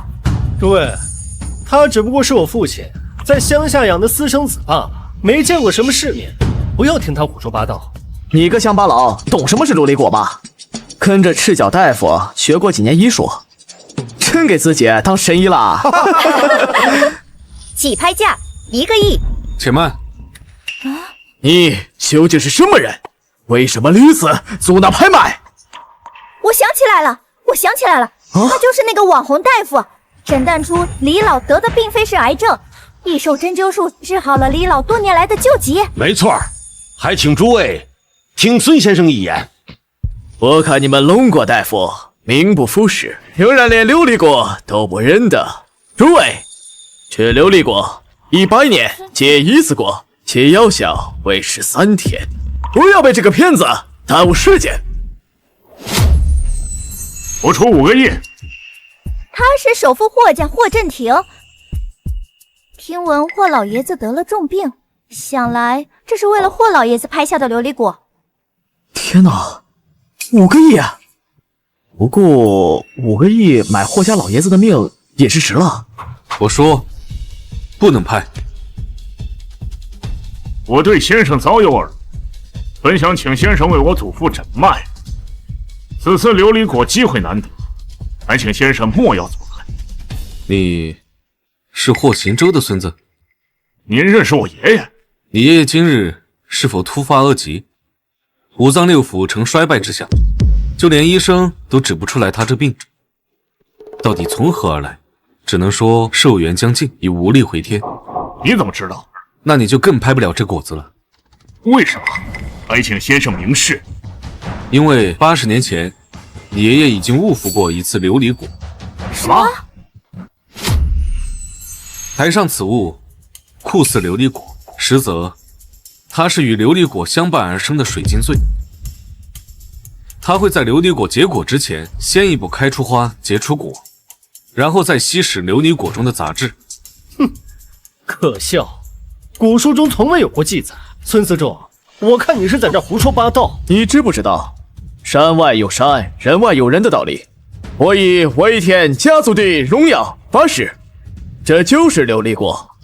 你有什么能证明它不是？琉璃果晶莹剔透，在强光的照射下会呈现柔和的七彩光晕，而这水晶醉看似透明，实则在强光的照射下会发现核心中有一团黑雾，此黑雾就是毒素。竟然真的有黑雾！尾田先生，我早就听说你是国际闻名的医草药专家，怎么会连水晶醉和琉璃果都分辨不出来？我不得不怀疑你此次潜入龙国的目的。哦，我知道了，他要害人。我不懂你在讲什么。我不是你们龙国的人，不懂你们龙国的古术，有什么奇怪？若不是因为我发现了这玻璃盏上有你专属的标记，我还真的会无心的以为你是无心之举。有标记又怎么样？这锅子这么神奇，我们用了玻璃罩，有什么奇怪？问题就出在你标记上。各位，还记得我们张氏医馆前些日子发现了一些假药吗？那些假药的药材包上全都是他的标记。居然是你做的？什么？尾田家族竟敢兜售假药？将假药流入我龙国医馆，你们外国人安的是什么心？如果我没猜错的话，泽明，这水晶醉也是你的杰作吧？竟然被你发现了！邹明，你怎么在这里？竟然是这小子！你在我们张氏医馆长大，我待你不薄，为什么要陷害我们？你应该怪他，孙思仲。如果不是他，我怎会沦为笑柄？如果不是他，张家的一切可都是我的。孙思仲，是你害得我父亲锒铛入狱。我告诉你，在座的所有人都该死。你身为龙国子民，勾结外邦人，霍霍我们龙国自己人。宗明，那些名利和地位对你来说就这么重要吗？重要，当然重要。楚河死了以后，张家是在我父亲的帮助下有了今天的财富和地位。我当惯了人上人，让我从头开始做梦。那你也不能帮着外人害自己人啊！尾田先生说过，只要我把这假药流入龙国市场，我就会获得高额的回报。即便以后东窗事发，我在他们国家也会被奉为上宾。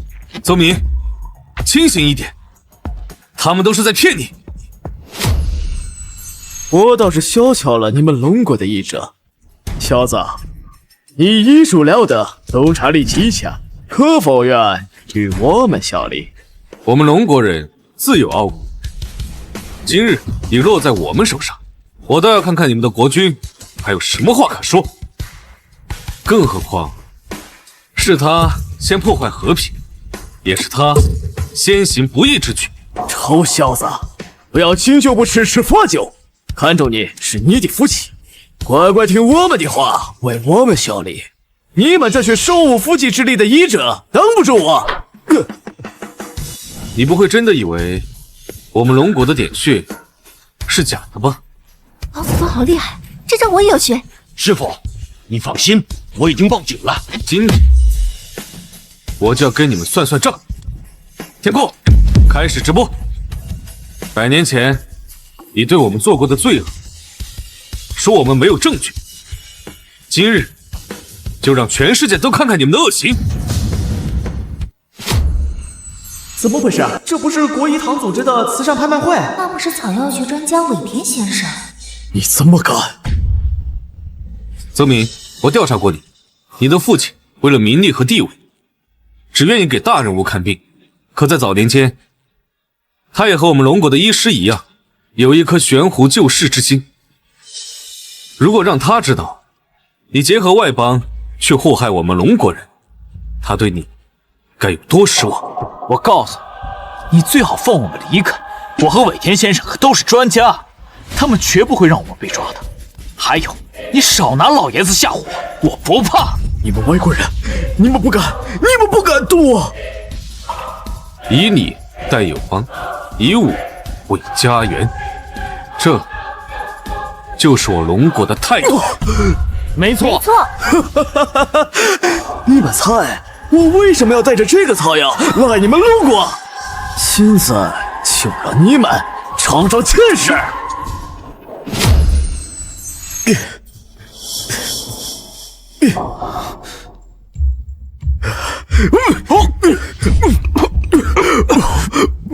你做什么？还记得我们刚见面时他的称吗？你是说那疫苗被你们发现后给你们龙国人的惩罚？这种水性罪就是诱引。伟大的神明会降下天罚，让我的国家走上强盛，而你们后头割去。这快走！快天过，关上大门，不能让他们任何人离开这里。这2个人有问题。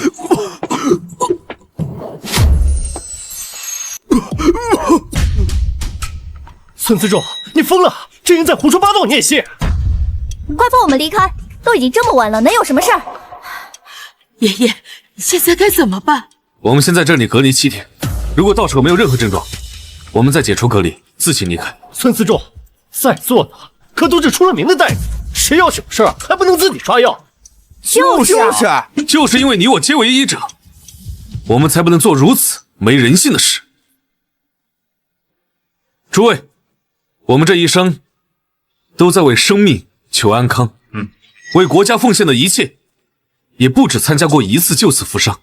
如今家国有难，若是带着这些病毒出去，我们又该怎么面对我们的父亲以及兄弟？又该怎么面对我们的医患？这如何让他们平安？我张家愿意在此隔离。我医馆众人愿意在此隔离。霍家也同意。我愿意，我也同意。我替百姓谢谢诸位大义。泪目了，这些医者在咱们龙国都是受人尊敬的，他们为了百姓，竟然自愿隔离。求求啊，千万不要让他们有事啊！老祖宗，我以前一直以为学医是受人追捧，我现在向您求医，是想为家族出力。是啊，今天我们才第一次这么直观地感受到医者的责任。身为张家的后人，可以不懂医，但不能没有品德。无论以后你怎么选，未来张家的重担还要落到你身上。老祖宗，我记住了。孙少，你怎么了？你别吓我们！这怎么回事？难道是疫情吗？莫慌，我来看看。别动！你们快救救我！这段时间部队张家这个样子，他一定不会救我的。你别胡闹了，行不行？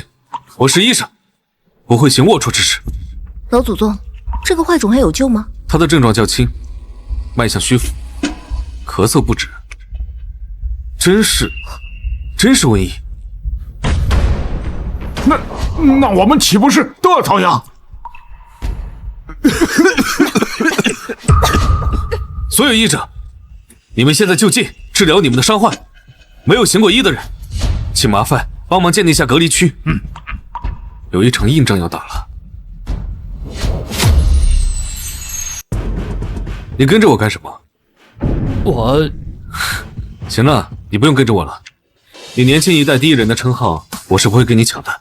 现在大家都忙成这样，你也快点动起来吧。孙思仲，只要你肯帮我一次，就算我孙晨欠你一次。想这么多，不如抓紧去救人。先生，有什么需要我帮忙的？霍总，麻烦你们霍家帮我收集一些药材，金银花、甘草，还有牛黄。好嘞。小大夫，有条不紊，我们有救了！要是当时他们没有隔离，不知道这次又要有多少人遭殃。不好了，你们看新闻没有？世界各地纷纷爆发疫情，他们热红国是不是疯了？老祖宗不好了，外面也出现疫情了。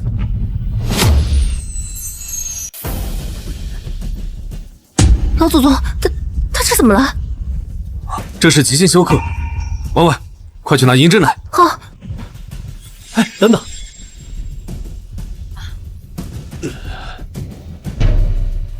我觉得你比我更需要他。你可能不是个好人，但你是个合格的医者。师傅，这个病毒通过呼吸、唾液、体液传播，现在看来，这个病毒可能会引起消化道大出血，引发休克而死亡。真是无妄之灾！这个病毒来势汹汹，从未见过发病如此之快。现在情况危急，这么多病患，我实在是来不及医治。所有没有症状的医者，且会针灸之术。向前一步，我现在就将我张氏家传针法灵枢神针交给各位，请诸位看好了。天哪，这灵枢神针能保他一生荣华富贵，就这么水灵灵的交给大家了。我的天，小小年纪就这样的胸怀，我为我之前给他道歉。顺便还请诸位可以将此计发送给其他国家。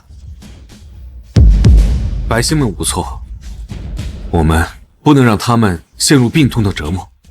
我听到了什么？他让咱们转发给其他国家。先生大意。先生，霍家已经把药集齐了，现在已经在送来的路上。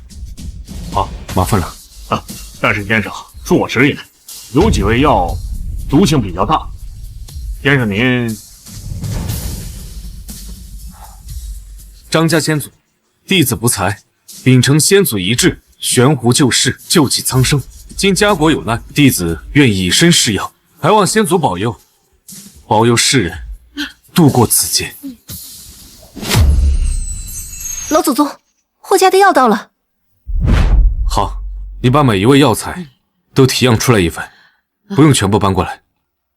是老祖宗。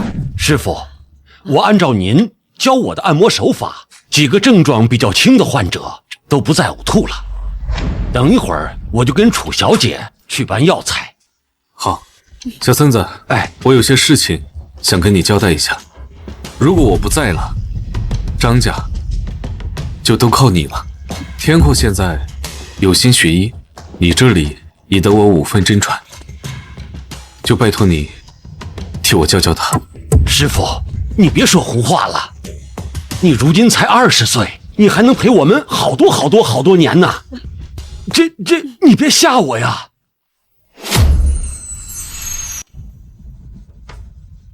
药材抓取竟如此精妙，我确实比不过他。哎，师傅不愧是师傅啊！这味药温和对症，这服下去，症状肯定缓解不少。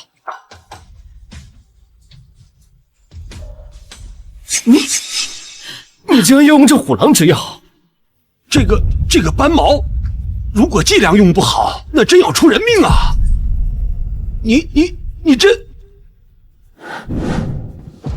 小孙子，如果我出事，这里的局面就由你主持，千万不要让病毒外流，要护百姓安康。师傅，您让我来吧，我已年迈，您还年轻呢。让我来！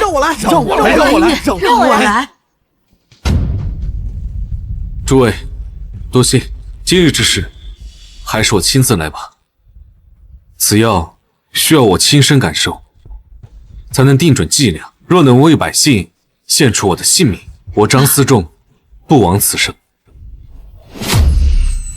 我要哭了！我有神农尝百草，今有思仲先生为民施药，我要为小大夫祈福，一定要平安啊！这是每一个医护工作者的坚守和执着。老祖宗，药好了。乖，莫要哭了。老祖宗。婉婉，现在张家有天阔，还有你奶奶，以后家里的担子不要想着自己扛，老祖宗相信你一定可以找到属于你自己的幸福。对了，孙晨，放心吧，你这年轻一代第一人的名号，我不会和你抢了。不，这个名号是您的，孙晨我自愧不如。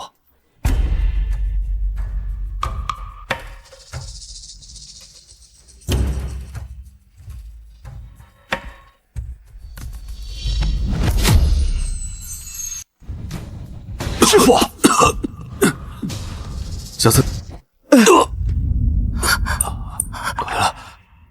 快了，小孙子，是这碗，按照这个方子，牛黄再加1钱。是。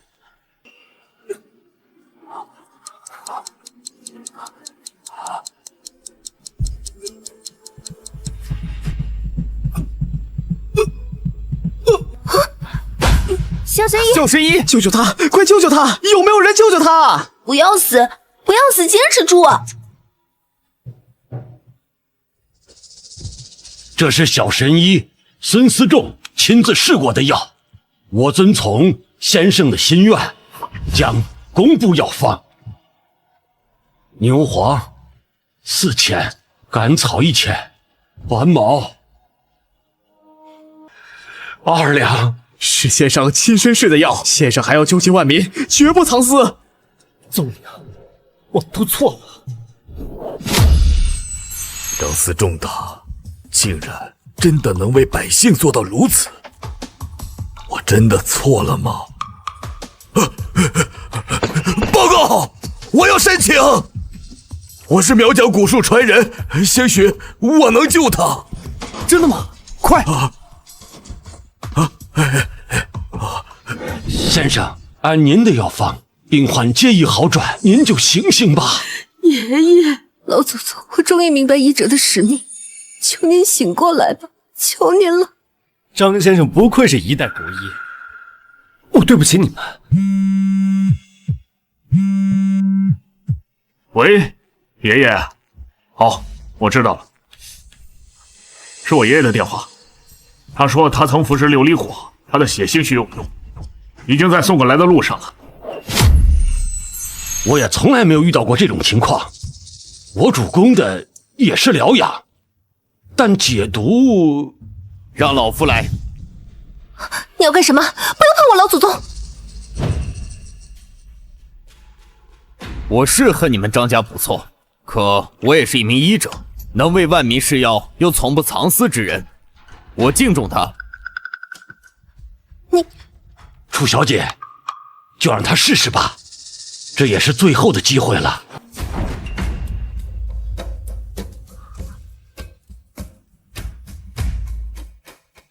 我已尽人事，如今全凭天命安排吧。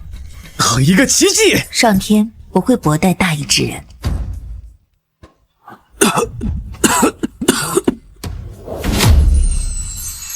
师傅，师傅，醒醒！老祖宗，你醒了！是谁？是谁救的我？是邹鹤年吧？我就知道，他不会见死不救的。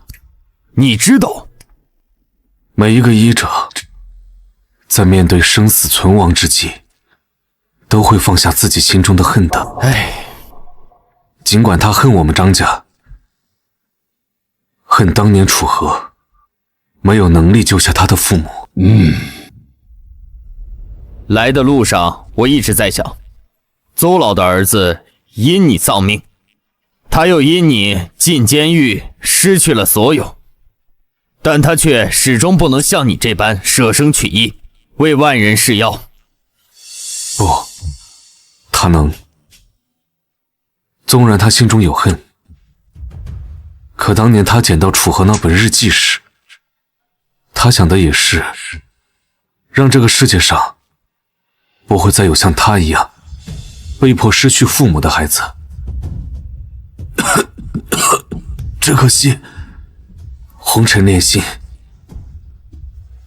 他没经受住考验，受教了。今日在场的没有任何一个人是孬种，都可以称自己一声英雄。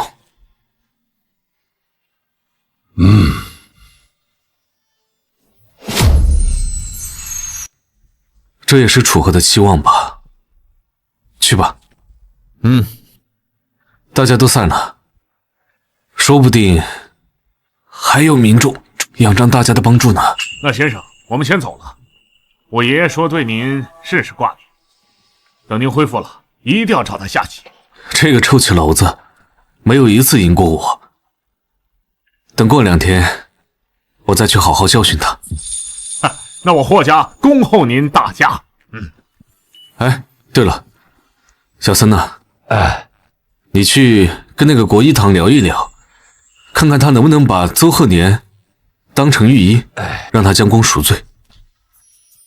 这些事情都过去了，他那一身好本领，我可不想让他被埋没。好，徒弟明白。老祖宗，那我们回医馆吧。走吧。哎，对了，爷爷，你怎么认识霍老爷子呀？这个说来话长，多年前他舍命救我，我便用那琉璃果救了他一命。天道轮回，若不是这些前尘往事，也没有今日的福报啊。所以我就跟你们说，但行好事，莫问前程，心存善意，方有善报。哦，对了，老祖宗，邹鹤年将这个带了过来。